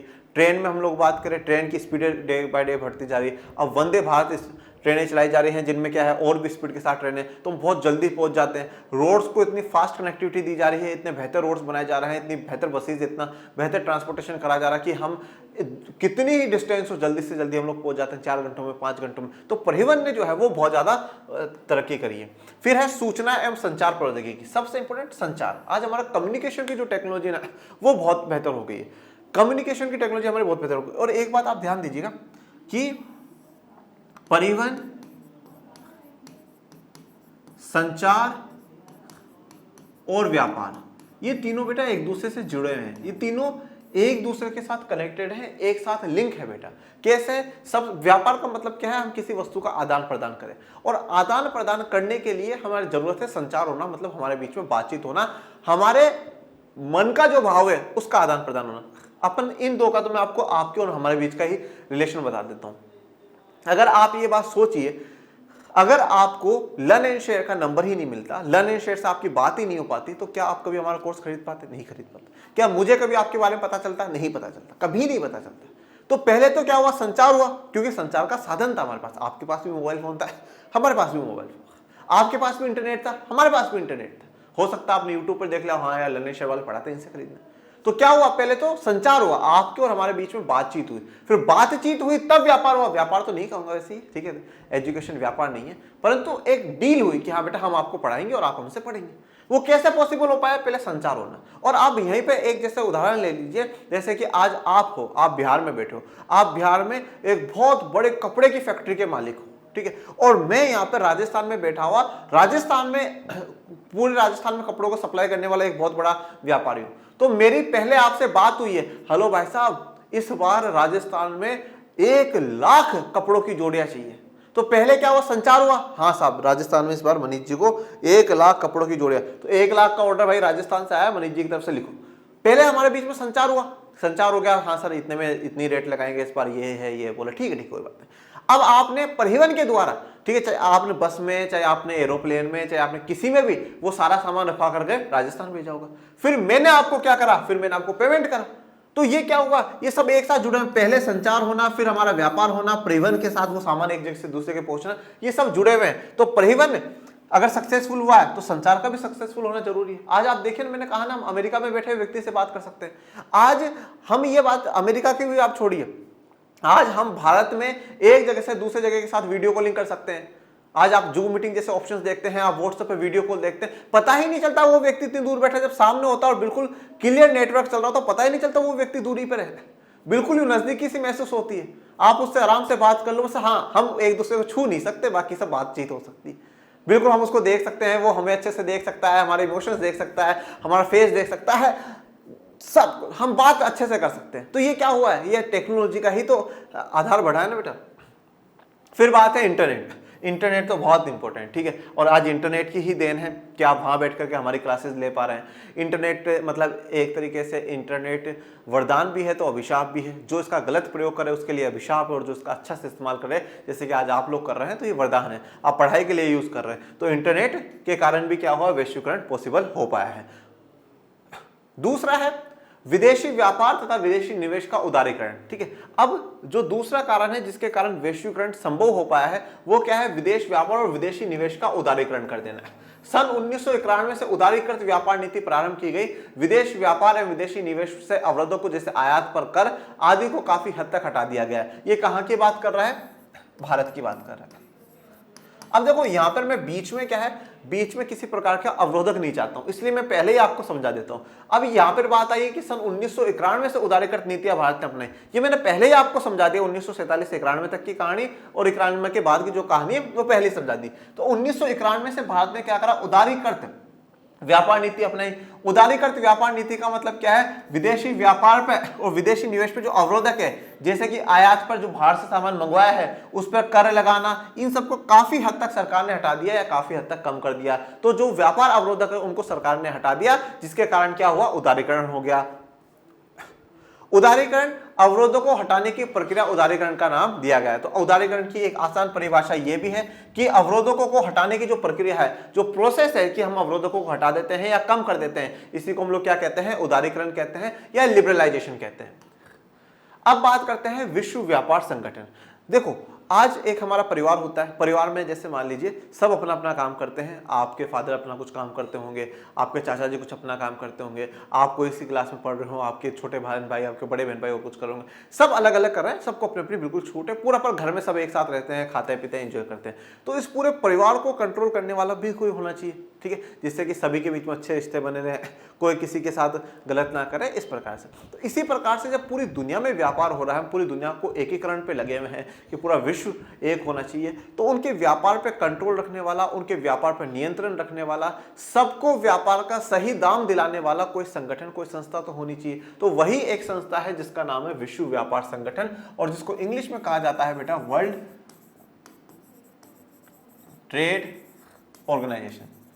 क्या कहा जाता है, वर्ल्ड ट्रेड ऑर्गेनाइजेशन, शॉर्ट में हम कहेंगे WTO।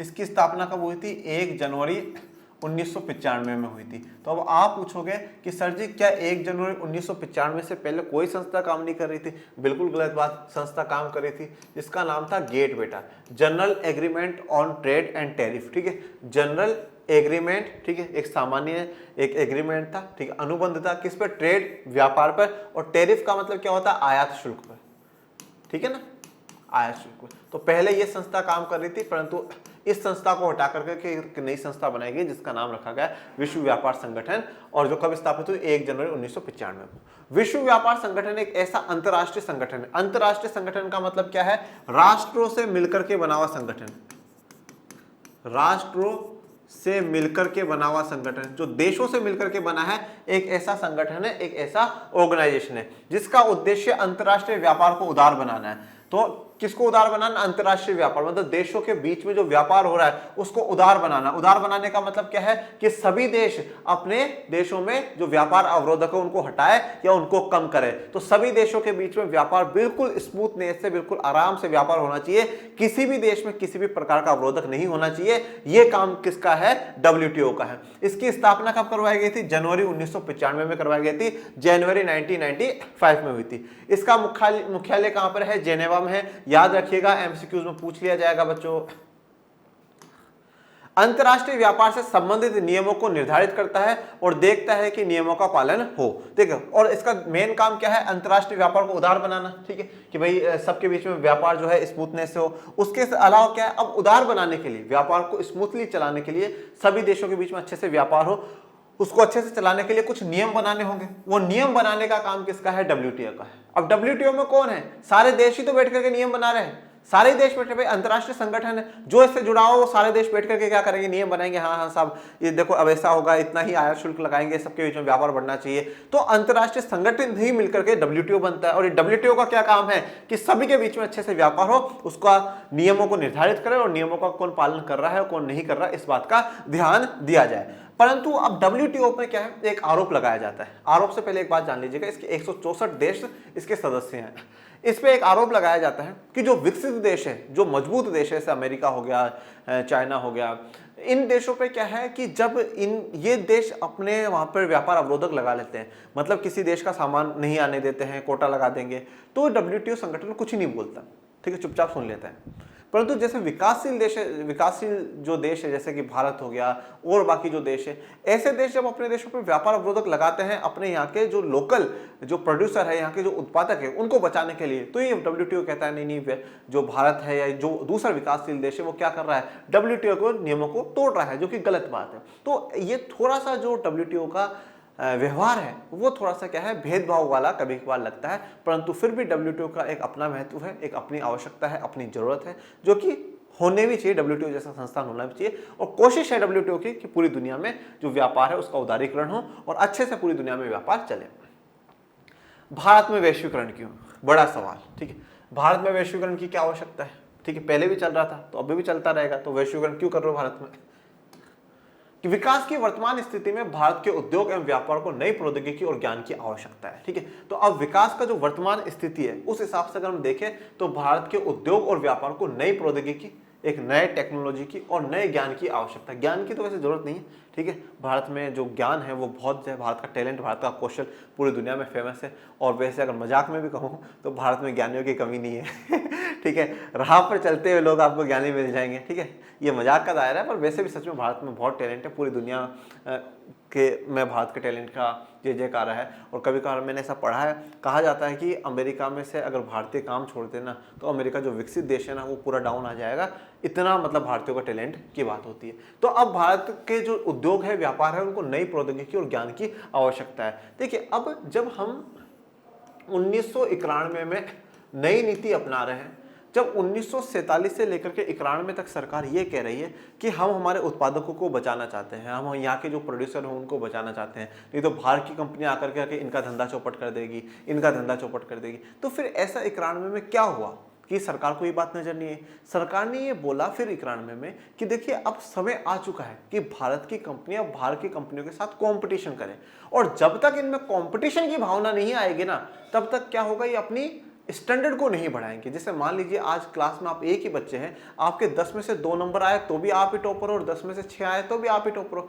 पर जब मान लीजिए आज आपका कंपटीशन बढ़ा और 10-12 बच्चे आए, फिर आपको पता चला यार मेरे 10 में से 8 आए, उसके बावजूद भी मैं तीसरे नंबर पर हूँ, 2 बच्चे हैं जिनके 10 में से 10 है, नहीं साहब मुझे पहले में पहुंचना है। जब तक कंपटीशन नहीं होगा तब तक क्या है, हम अपने आप को बेहतर बनाने की कोशिश नहीं करते हैं, और बेहतर बनाने के लिए कंपटीशन होना जरूरी है। और इसलिए क्या है, हम भारत की कंपनियों को इनवाइट कर रहे हैं, ठीक है, जिससे कि भारत की जो कंपनियां हैं वो भी अपने स्टैंडर्ड को उठाए और भारत की कंपनियां भी क्या बने, बहुराष्ट्रीय कंपनियां बने, मल्टीनेशनल कंपनी बने। मतलब बाहर की कंपनी आएगी तो हमें नई टेक्नोलॉजी मिलेगी, बाहर की कंपनी आएगी तो वहां से हमें थोड़ा एक्स्ट्रा नॉलेज मिलेगा, एक्स्ट्रा ज्ञान मिलेगा, क्योंकि वो मल्टीनेशनल कंपनीज है, बड़ी कंपनियां हैं। इसके साथ ही जनसंख्या क्षेत्रफल के दृष्टिकोण से भारत एक बड़ा देश है। तो क्षेत्रफल देख लीजिए, एरिया वाइज भारत दुनिया का 7वां सबसे बड़ा देश है, और जनसंख्या के हिसाब से देखें तो भारत पहला दुनिया का सबसे बड़ा देश है। तो जनसंख्या और क्षेत्रफल के दृष्टिकोण से भारत एक बहुत बड़ा देश है, ठीक है। जैसे मैंने अभी आपको कहा कि जनसंख्या की दृष्टि से देखें तो जितनी भी कंपनियां हैं उनके लिए भारत एक बड़ा महत्वपूर्ण है, क्योंकि सस्ता श्रम मिल जाता है। इसके अलावा क्या है कि आपको मार्केट भी मिल जाएगा, आपको यहाँ पे बाजार भी मिल जाएगा, आप अपना सामान बेच सकते हो, क्योंकि यहाँ पे बहुत बड़ी जनसंख्या है और क्षेत्रफल एरिया बहुत है। तो यहाँ पे हर प्रकार के संसाधन आपको, रिसोर्सेज आपको मिल जाते हैं, आपको फैक्ट्रियां लगाने के लिए जगह इजीली मिल जाएगी, ओके। जिसके कारण उत्पादन के सस्ते साधनों की उपलब्धता के कारण यहाँ बड़े पैमाने पर उत्पादन किया जा सकता है। तो यहाँ पे जो साधन है वो सारे आपको क्या है, उपलब्ध हो जाएंगे, ठीक है। आपको जो श्रम चाहिए वो आपको मिल जाएगा, पूंजी आप लेकर के आ ही रहे हो, आपको जो प्राकृतिक संसाधन है मतलब जमीन, जल, ये जो सब कुछ है वो आपको मिल जाएंगे। और इन सब के कारण क्या है, आप बड़े स्तर पर उत्पादन कर सकते हो, बड़े लेवल पर आप प्रोडक्शन कर सकते हो, और अगर आप ज्यादा उत्पादन करोगे मतलब आप पूरी दुनिया में उस उत्पादन को बेच करके खूब प्रॉफिट और खूब पैसा आप कमा सकते हो। ये बढ़ती हुई जनसंख्या की तस्वीर दिखाई है, वैसे ये जनसंख्या इंडिया की नहीं है। विश्व का बड़ा उपभोक्ता बाजार होने के कारण दुनिया के सभी देशों की निगाह भारत पे है।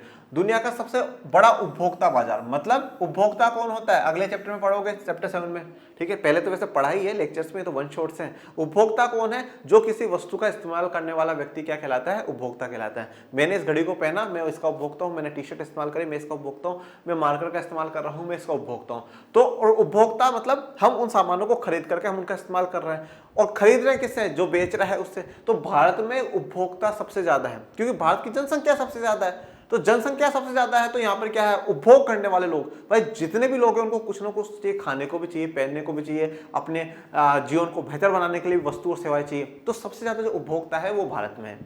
अब आप बोलोगे सर जी, ये सबसे ज्यादा जो उपभोक्ता, सबसे ज्यादा जो जनसंख्या है वो तो अभी कुछ समय पहले ही भारत की हुई, उससे पहले तो चाइना की थी। मतलब सबसे ज्यादा उपभोक्ता चाइना में, नहीं, ये बात ध्यान रखना कि चाइना क्या करता है, चाइना ज्यादा से ज्यादा सामान अपने खुद ही बना लेता है, वो बाहर के देशों पर निर्भर नहीं। तो वो हर सामान तो अपनी कंट्री में अलाउ ही नहीं करता है, ठीक है। तो वहां के तो उपभोक्ता जो है उनको तो बिल्कुल क्लियर माइंडेड है कि भाई आपको चाइना का ही सामान खरीदना है, दूसरा सामान ही नहीं खरीदना।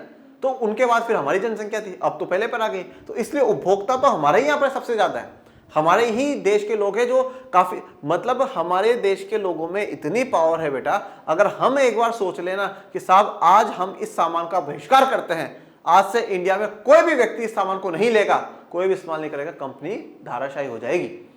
क्योंकि इतने उपभोक्ता भारत में, आज जितने भी सोशल मीडिया प्लेटफॉर्म्स है ना, उनमें काफी बड़ी पॉपुलेशन जो है वो इंडिया यूज कर रहा है, ठीक है। तो आप इस चीज को सोचिए, इस चीज को समझिए कि भारत की जो उपभोक्ता है वो किसी कंपनियों के लिए कितनी महत्वपूर्ण है, कितनी इंपॉर्टेंट है, क्योंकि पूरा मार्केट जो है, जो पूरा उनका सिस्टम है, वो भारत के उपभोक्ताओं के कारण ही चल पा रहा है।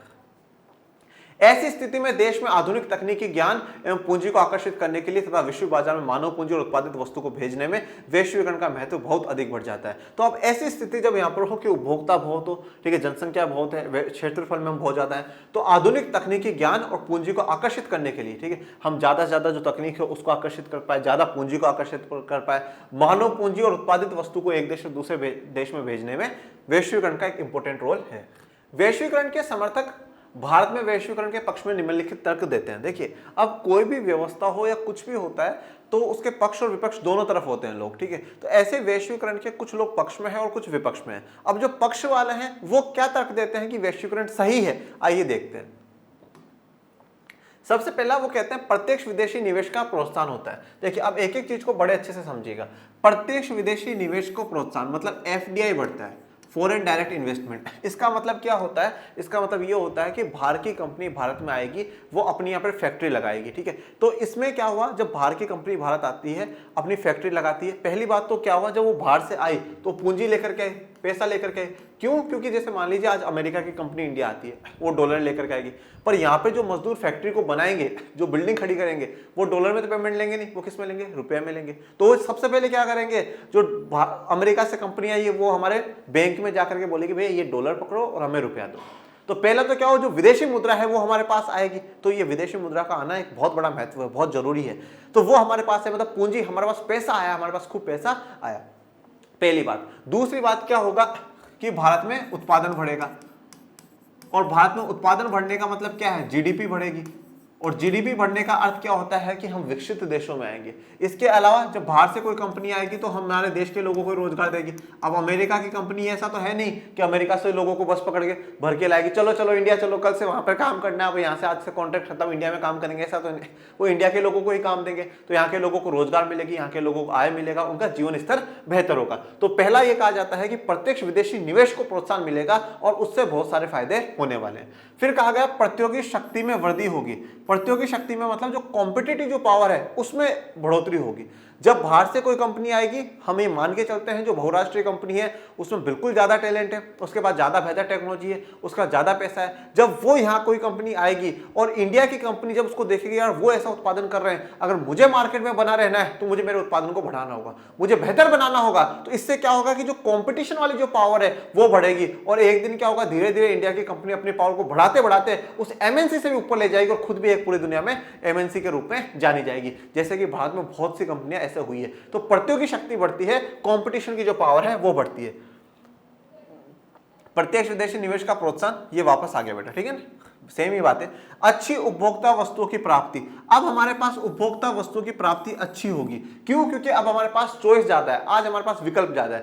पहले 1991 से पहले क्या था, इंडिया की कंपनी का सामान है, अब वो महंगा बिके सस्ता बिके हमें वही खरीदना है। परंतु अब आज हमारे पास बहुत सारी चॉइस है। मैंने कहा अगर आप मोबाइल की दुकान पे जाओगे, वो 20 मोबाइल एक ही रेंज में, सब ये मोबाइल 10,000 के 10,000 में 20 फोन है, जो कंपनी का उठाना वो उठा लो, सब में सेम फीचर्स आपको देखने को मिलेंगे। तो हमें उपभोक्ताओं की जो वस्तु है वो ज्यादा बेहतर मिलेगी, ज्यादा अच्छी मिलेगी। क्यों मिल पा रही है? क्योंकि वैश्वीकरण के कारण ही मिल पा रही है। नए बाजार तक पहुंच होगी, ठीक है। अब जो नए मार्केट है वहां तक हमारी पहुंच होगी, मतलब हम जो दूसरे देशों के जो सामान है वो भी हम लोग खरीद सकते हैं। तो जो वहां का मार्केट था वो आज हमारे इंडिया के मार्केट में बैठा हुआ है। उत्पादन के स्तर को उन्नत करना, उत्पादन के स्तर को बढ़ाना, उन्नत करना, मतलब यहां पर वही पॉइंट आएगा प्रतियोगी शक्ति वाला। आज इंडिया की जो कंपनी है वो अपने उत्पादन के स्तर को, अपने प्रोडक्शन को के जो लेवल है उसको बढ़िया बनाएगी, उसको और बेहतर बनाएगी। क्योंकि वो एमएनसी कंपनी को देख रही है, और यार वो ऐसा उत्पादन कर रहे हैं, हम ऐसा क्यों नहीं कर रहे, हमारे उत्पादन में कहां कमी, हम उसको सुधारें, हम उसको और बेहतर करें। हाँ, माना कि आज हम टक्कर नहीं दे पा, पर 1 साल 2 साल 3 साल बाद हम इनसे भी ऊपर चले जाएंगे। तो उत्पादन के स्तर को सुधारा जाता है। बैंकिंग तथा वित्तीय क्षेत्र में सुधार होता है। बैंकिंग तथा वित्तीय क्षेत्र में सुधार क्यों? जैसे अब 1991 से पहले क्या था कि आसानी से क्या है, बैंक बिजनेस खोलने के लिए, इन्वेस्टमेंट करने के लिए पैसा नहीं मिला करता था।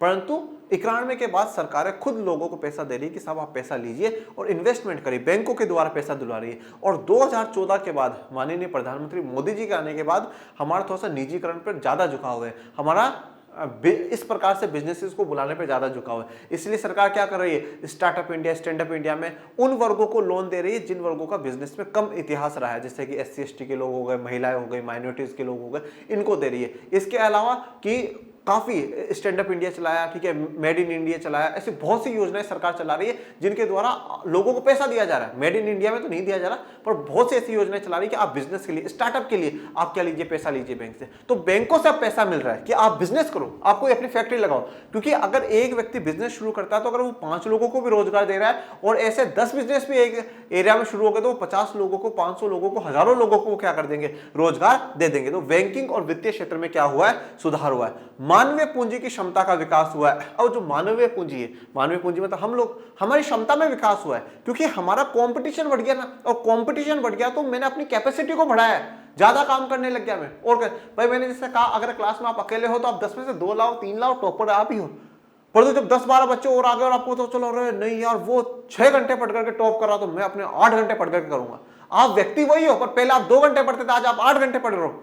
आपने अपनी क्षमता को बढ़ाया, तो मानव पूंजी की क्षमता बढ़ती है, कैपेसिटी जो है वो बढ़ती है। ये वैश्वीकरण के पक्ष में सारे तर्क है कि वैश्वीकरण क्यों बेहतर है, वैश्वीकरण क्यों अच्छा है। और वैश्वीकरण उत्पादकों के लिए भी अच्छा है, प्रोड्यूसर जो है उनके लिए भी अच्छा है, और जो उपभोक्ता है, जो हम कंज्यूमर्स हैं, उनके लिए भी अच्छा है, वो सभी के लिए अच्छा है। परंतु इसके कुछ नेगेटिव पॉइंट्स भी है जो कि अभी हम आगे जानेंगे।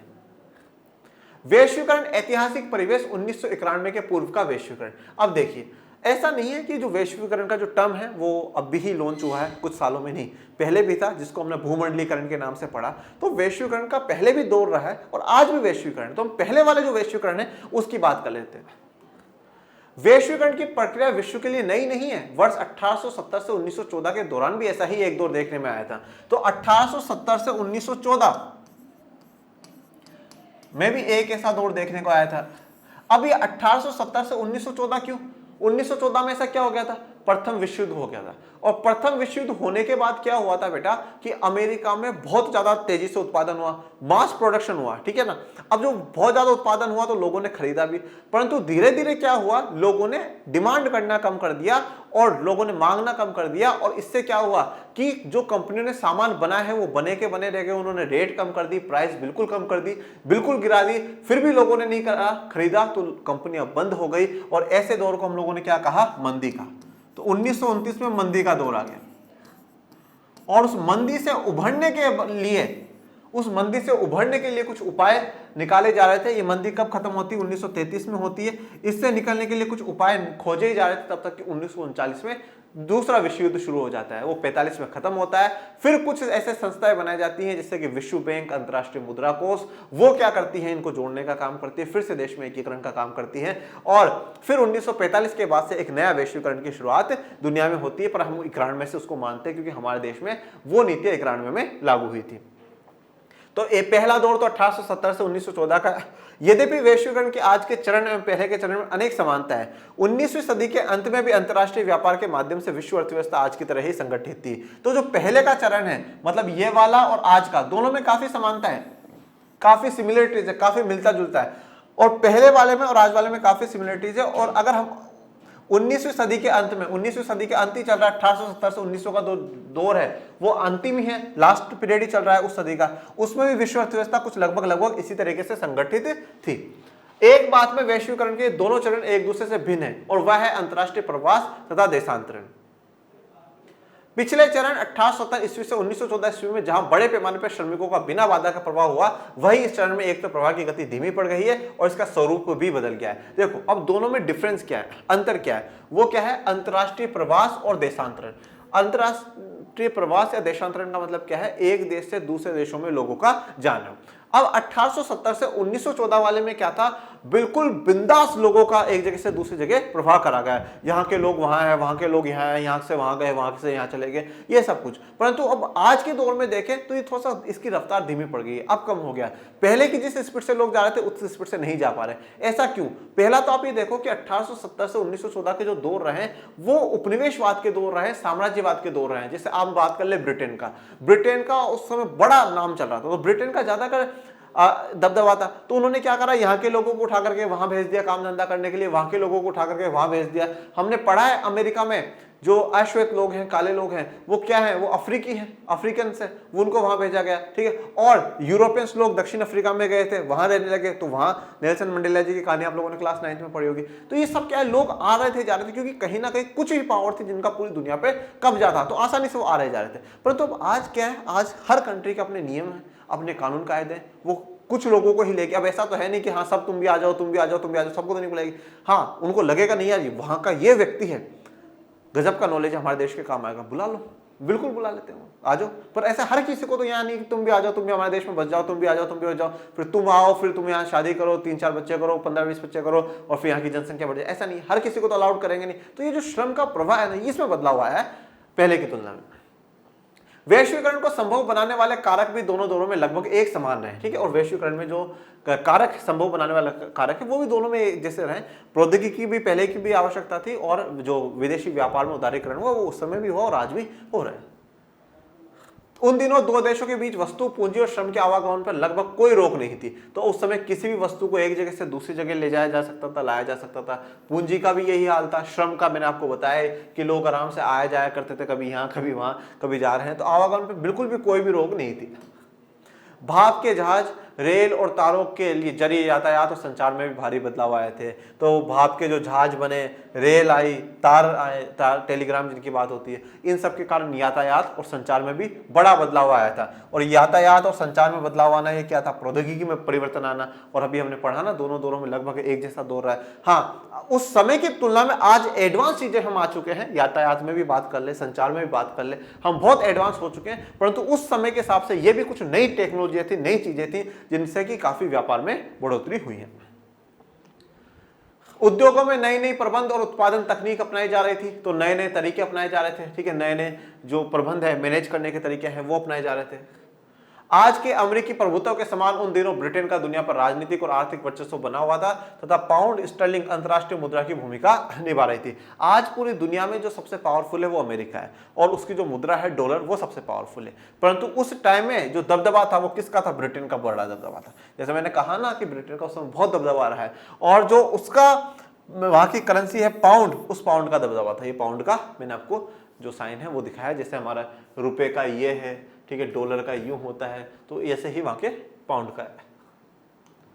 अब बात करते हैं बिहार में वैश्वीकरण का प्रभाव, ठीक है। सबसे पहले इंपॉर्टेंट बात, भाई हम बिहार में एग्जाम देंगे, ठीक है, बिहार बोर्ड है, तो बिहार में तो जाने कि क्या प्रभाव हुआ क्या नहीं हुआ। तो बिहार में वैश्वीकरण का क्या प्रभाव हुआ है वो देख लेते हैं।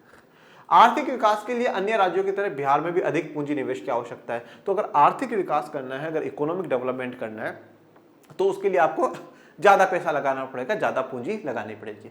और ज्यादा पूंजी लगेगी मतलब ज्यादा उद्योग खुलेंगे, ज्यादा फैक्ट्रियां खुलेंगी, ज्यादा फैक्ट्रियां खुलेंगी, लाखों लोगों को रोजगार मिलेगा, उनका जीवन बेहतर होगा। और एक तरफ जब उत्पादन ज्यादा होगा तो उससे हम खूब पैसा कमाएंगे तो हमारी जो जीडीपी है वो भी बेहतर होगी और हमारी इनकम जो है वो भी अच्छी होगी। तो किसी भी राज्य के लिए जैसे कि उत्पादन करने के लिए वहाँ पूंजी ज़्यादा लगानी पड़ती है, वैसे ही बिहार में भी अधिक पूंजी की आवश्यकता है, अधिक पूंजी की जरूरत है।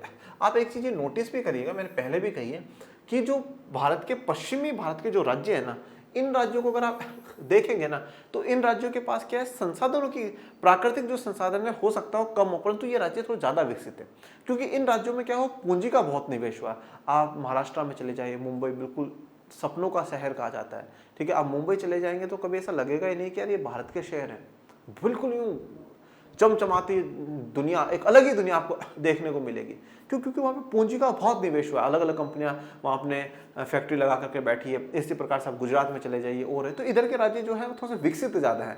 और इधर वाले क्या है, इनके पास प्राकृतिक संसाधन तो हैं, इनके पास प्राकृतिक संसाधन है, पर यहाँ पे पूंजी का ज्यादा निवेश नहीं हुआ। मैं एक बार उड़ीसा गया था, मैं सच कहता हूँ मुझे वहाँ पे इतना विकास नजर नहीं आया जितना कि पश्चिमी राज्यों में देखने को मिलता है, ठीक है। और यही कारण है कि आप देखिए कि बिहार के काफी जो मजदूर है वो इन राज्यों में आकर के काम कर रहे हैं, क्योंकि हो सकता है वहाँ पे काम की कमी हो, रोजगार की कमी हो, ठीक है ना। और यहाँ की तुलना में इनको ज्यादा अच्छी बेहतर मजदूरी मिलती है। मतलब यहाँ के 600 रुपये और यहाँ के 400 रुपये, उसी काम के लिए अगर यहाँ पे 400 मिल रहे तो यहाँ पे आपको 600-700 रुपये मिलेंगे, मतलब 300 रुपये एक्स्ट्रा कमा करके कमा सकते हैं। पूंजी का निवेश वहां होता है जहां आर्थिक एवं सामाजिक वातावरण स्वस्थ हो तथा पूंजी से उत्पाद लाभ अधिक हो। अब क्या हो, पूंजी का निवेश कहां होता है, जहां आर्थिक एवं सामाजिक वातावरण स्वस्थ हो और पूंजी से उत्पाद लाभ अधिक हो। अब इसको समझते हैं, इसका अर्थ क्या है। आर्थिक स्वस्थता से हमारा तात्पर्य उद्योग के लिए बिजली, पानी, सड़क जैसी यातायात की सुविधाओं का होना आवश्यक है। अब आर्थिक स्वस्थता से हमारा मतलब यह है कि जो उद्योग है उनके लिए बाकी फैसिलिटीज भी तो होनी चाहिए भाई, उनके लिए बिजली की भी सुविधा होनी चाहिए। अब आपने बाहर की कंपनी को बुला लिया कि हाँ, जापान की पैनासोनिक जी आप आ जाइए, यहाँ पे इन्वेस्टमेंट करिए, अपनी यहाँ पे फैक्ट्री लगाइए, और पता चला यहाँ पे तो भाई इंडिया में तो लाइट ही नहीं आ रही, 24 में से 4 घंटे लाइट आ रही है। जापान की कंपनी वाला, अरे भाई क्या कर रहे हो, 20 घंटे उत्पादन बंद रहता है, ऐसा काम थोड़ी चलेगा।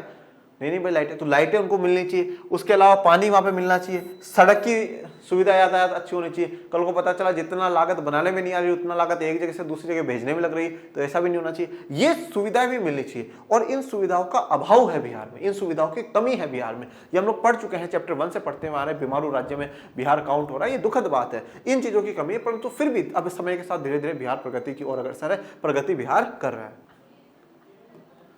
उसी तरह सामाजिक स्वास्थ्य के लिए राज्य में अमन चयन का होना आवश्यक है, जिससे निवेशक अधिक सुरक्षा कवच के अंदर अपना पूंजी निवेश कर सके। तो मैंने अभी आपको स्टार्टिंग में ये कहा था कि भैया देश में लॉ एंड ऑर्डर का बेहतर होना भी जरूरी है, ठीक है। शांति होनी चाहिए, ऐसा नहीं है रोज लड़ाइयाँ हो रही है, रोज हमले हो रहे हैं, तो कोई भी कंपनी आकर के उस देश में निवेश करना नहीं चाहेगी। तो आर्थिक और सामाजिक स्वस्थता का होना बड़ा जरूरी है, हेल्दी इन्वायरमेंट जिसे हम कहते हैं वो होना चाहिए।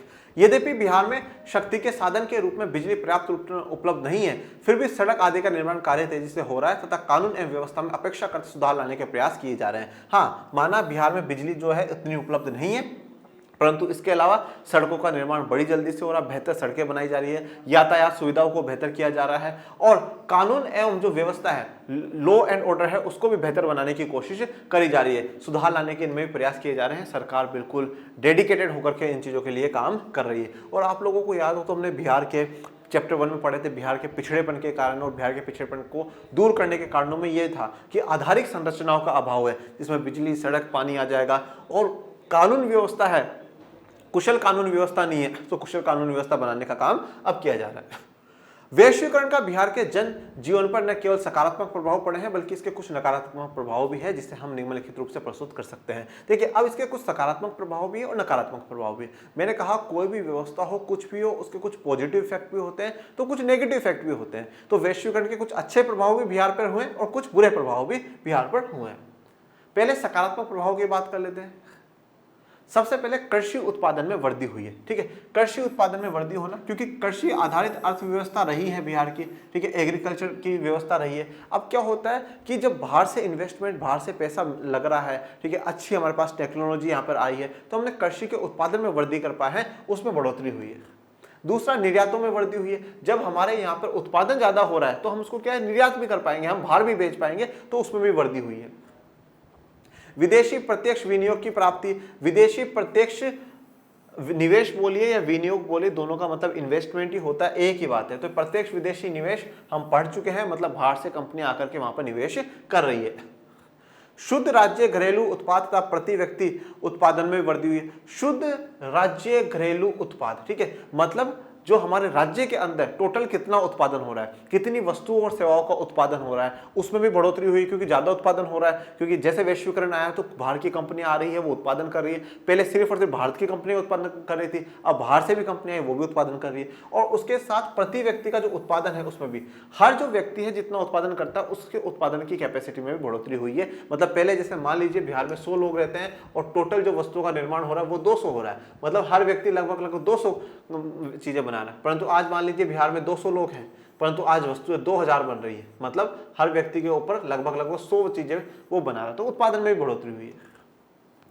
विश्व स्तरीय उपभोक्ता वस्तुओं की उपलब्धता, ठीक है। अब आज बिहार में बैठे बैठे हमारे पास क्या होता है, जापान का फोन हमारे हाथ में होता है, घर में एलईडी अमेरिका की लगी हुई होती है, हमारे पास जो कार खड़ी है वो ऑस्ट्रेलिया की है। तो अलग अलग कंपनियों का हमारे पास हमें जो सुख सुविधा है वो आज हमारे देश में, हमारे राज्य में ही मिल जाती है।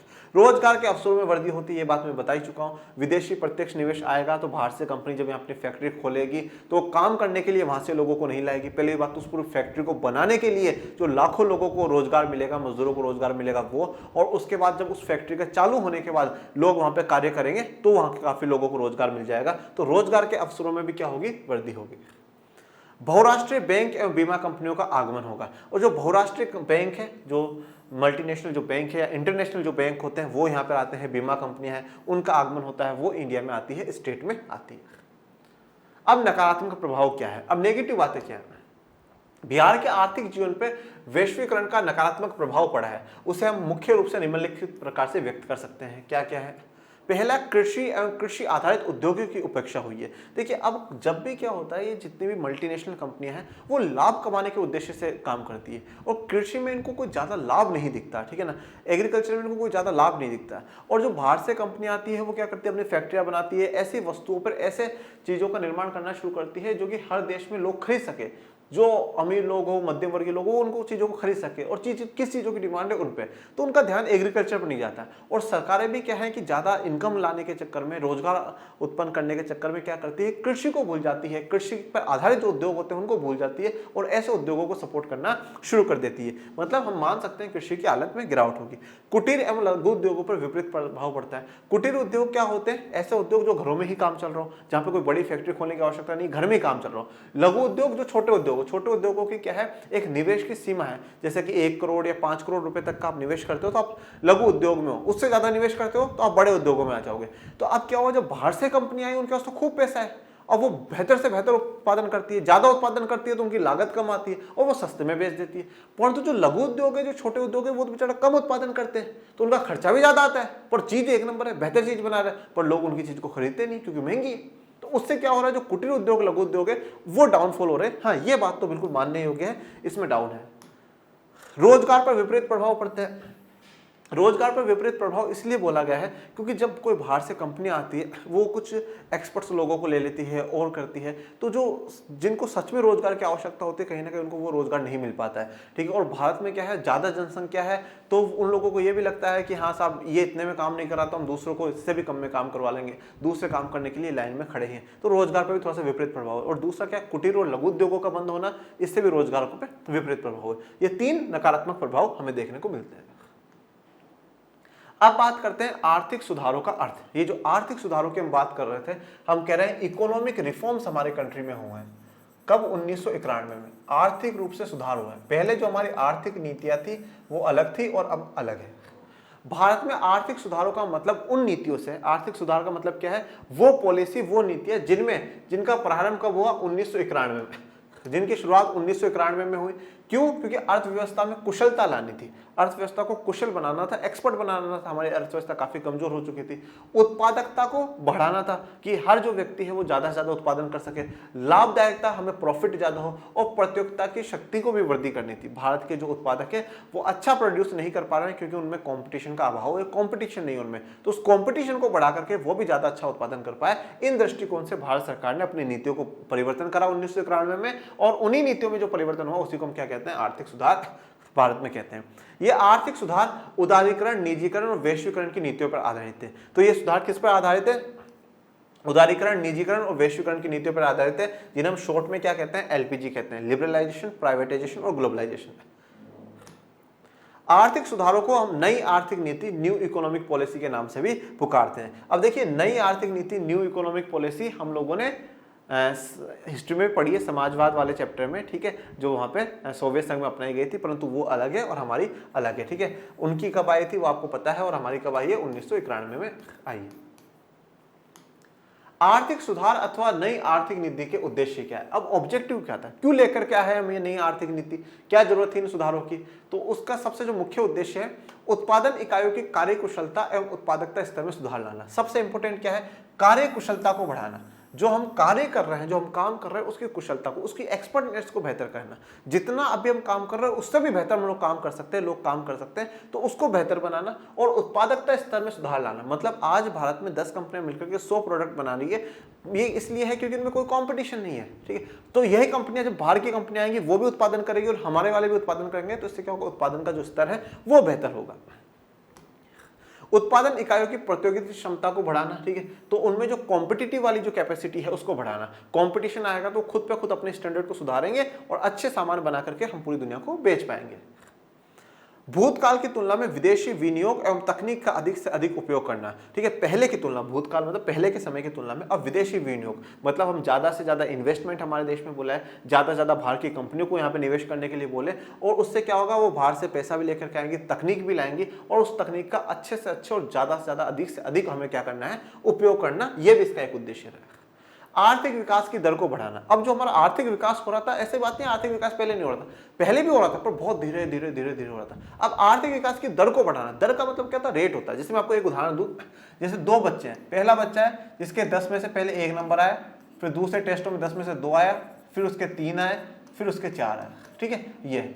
और अब एक बच्चा है जिसके पहले 10 में से 1 आया, फिर दूसरे टेस्ट में उसके 10 में से 5 आए, और फिर तीसरे टेस्ट में उसके 10 में से 10 आ गए। नंबर दोनों के ही बढ़े, पहले वाले के भी नंबर बढ़े और दूसरे वाले के भी नंबर बढ़े, पर इसके देखो, इसके एक एक से नंबर बढ़ रहा है, पर यहाँ पे पहले 4 से बढ़ा और फिर 5 से नंबर बढ़ा, ठीक है। तो ये क्या, इसकी रेट तेज है, ये तेजी से बढ़ रहा है, वो थोड़ा धीरे बढ़ रहा है। तो पहले हम आगे बढ़ रहे थे परंतु हमारे रेट धीरे धीरे, हम स्लोली बढ़ रहे थे, अब हम तेजी के साथ विकास करना चाहते हैं।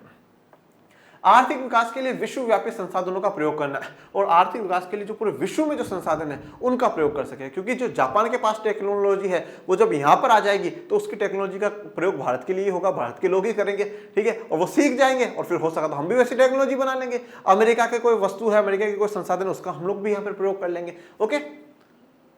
वित्तीय क्षेत्र में सुधार लाना तथा इससे आधुनिक बनाना ताकि वह अर्थव्यवस्था की जरूरतों को प्रभावशाली ढंग से पूरा कर सके। वित्तीय क्षेत्र में, फाइनेंशियल सेक्टर में सुधार लाना, स्पेशली क्या करना, बैंकिंग सिस्टम में सुधार लाना, यही होता है मेन। तो इसमें सुधार लाना जिससे कि जो हमारी अर्थव्यवस्था की जो जरूरतें हैं उनको हम लोग बेहतर बना सके, वित्तीय क्षेत्र को हम लोग अच्छा कर सके। 1991 से पहले, 1991 में ये नीति लाने का एक मुख्य कारण ये भी था कि भारत सरकार के पास अपना कर्जा चुकाने तक के पैसे नहीं थे।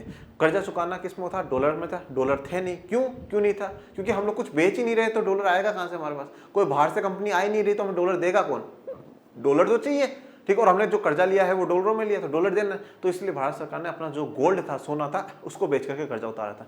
फिर भारत सरकार को ये चीज़ समझ में आई कि नहीं साहब, ये जरूरी है और हमें बाहर से कंपनियां बुलानी पड़ेगी, और फिर हमने क्या करा कि जो डॉलर हमारे पास आने लगा, हम भी निर्यात करने लगे, खूब डॉलर आया, तो फिर हमारी जो आर्थिक स्थिति है वो थोड़ी ठीक हुई है।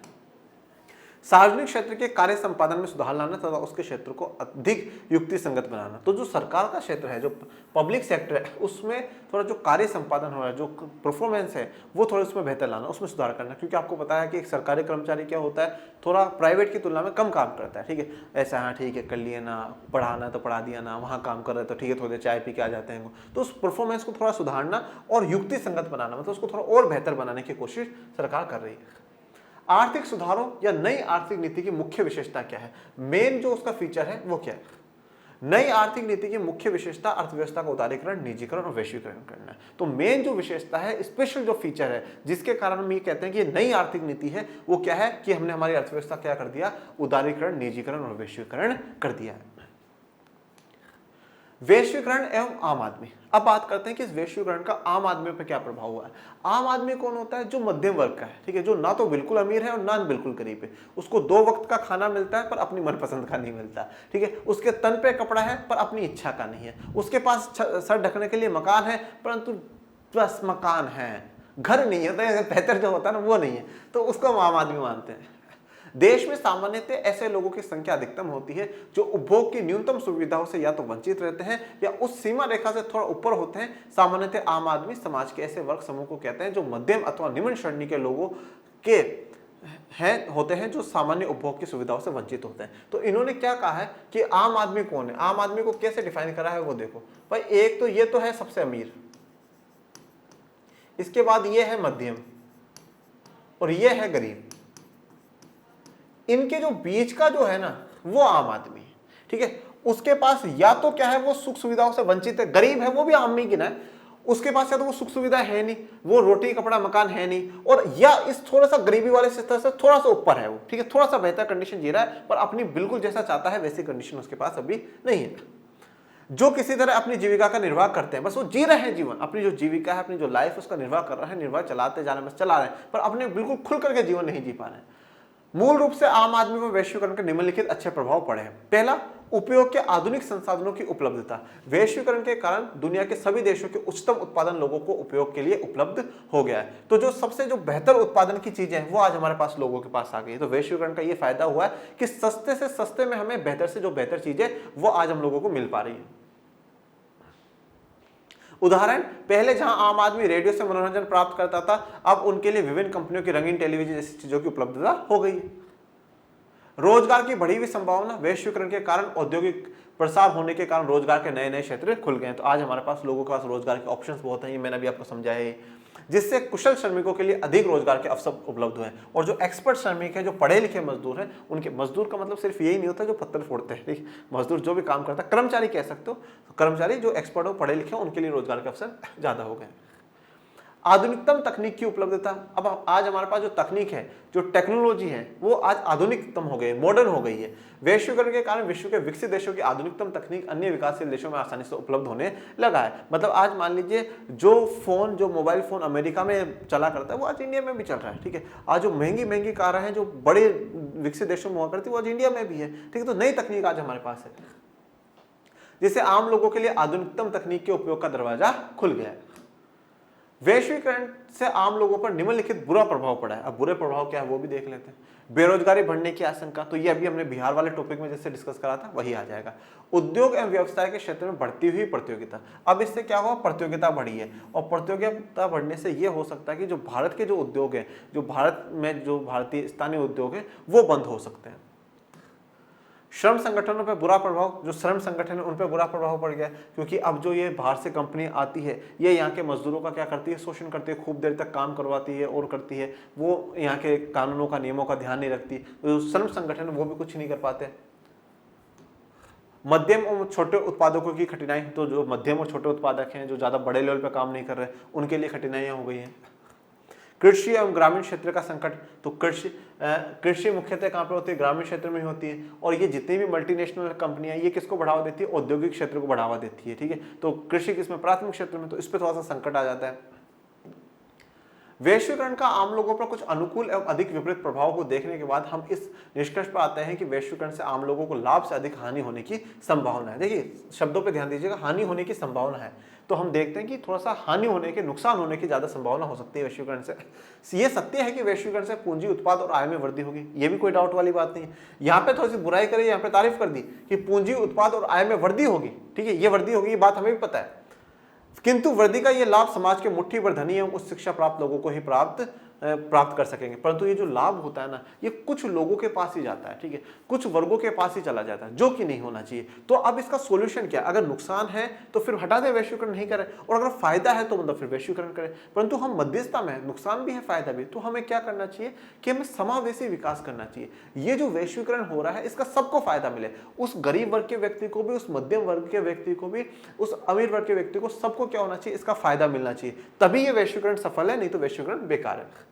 वैश्वीकरण की स्थिति में ऊंची आय के अमीर व्यक्तियों की आय बढ़ती चली जाएगी और सर्वाधिक संख्या में आम लोगों का जीवन कठिन हो जाने की संभावना है। तो जो ऊंची आय, जो ज्यादा इनकम कमा रहे हैं, जो अमीर लोग हैं, वो तो और अमीर होते जाएंगे, गरीब और गरीब होता जाएगा, और जो आम लोगों का जो जीवन है वो क्या हो जाएगा, कठिन हो जाएगा, मुश्किल हो जाएगा।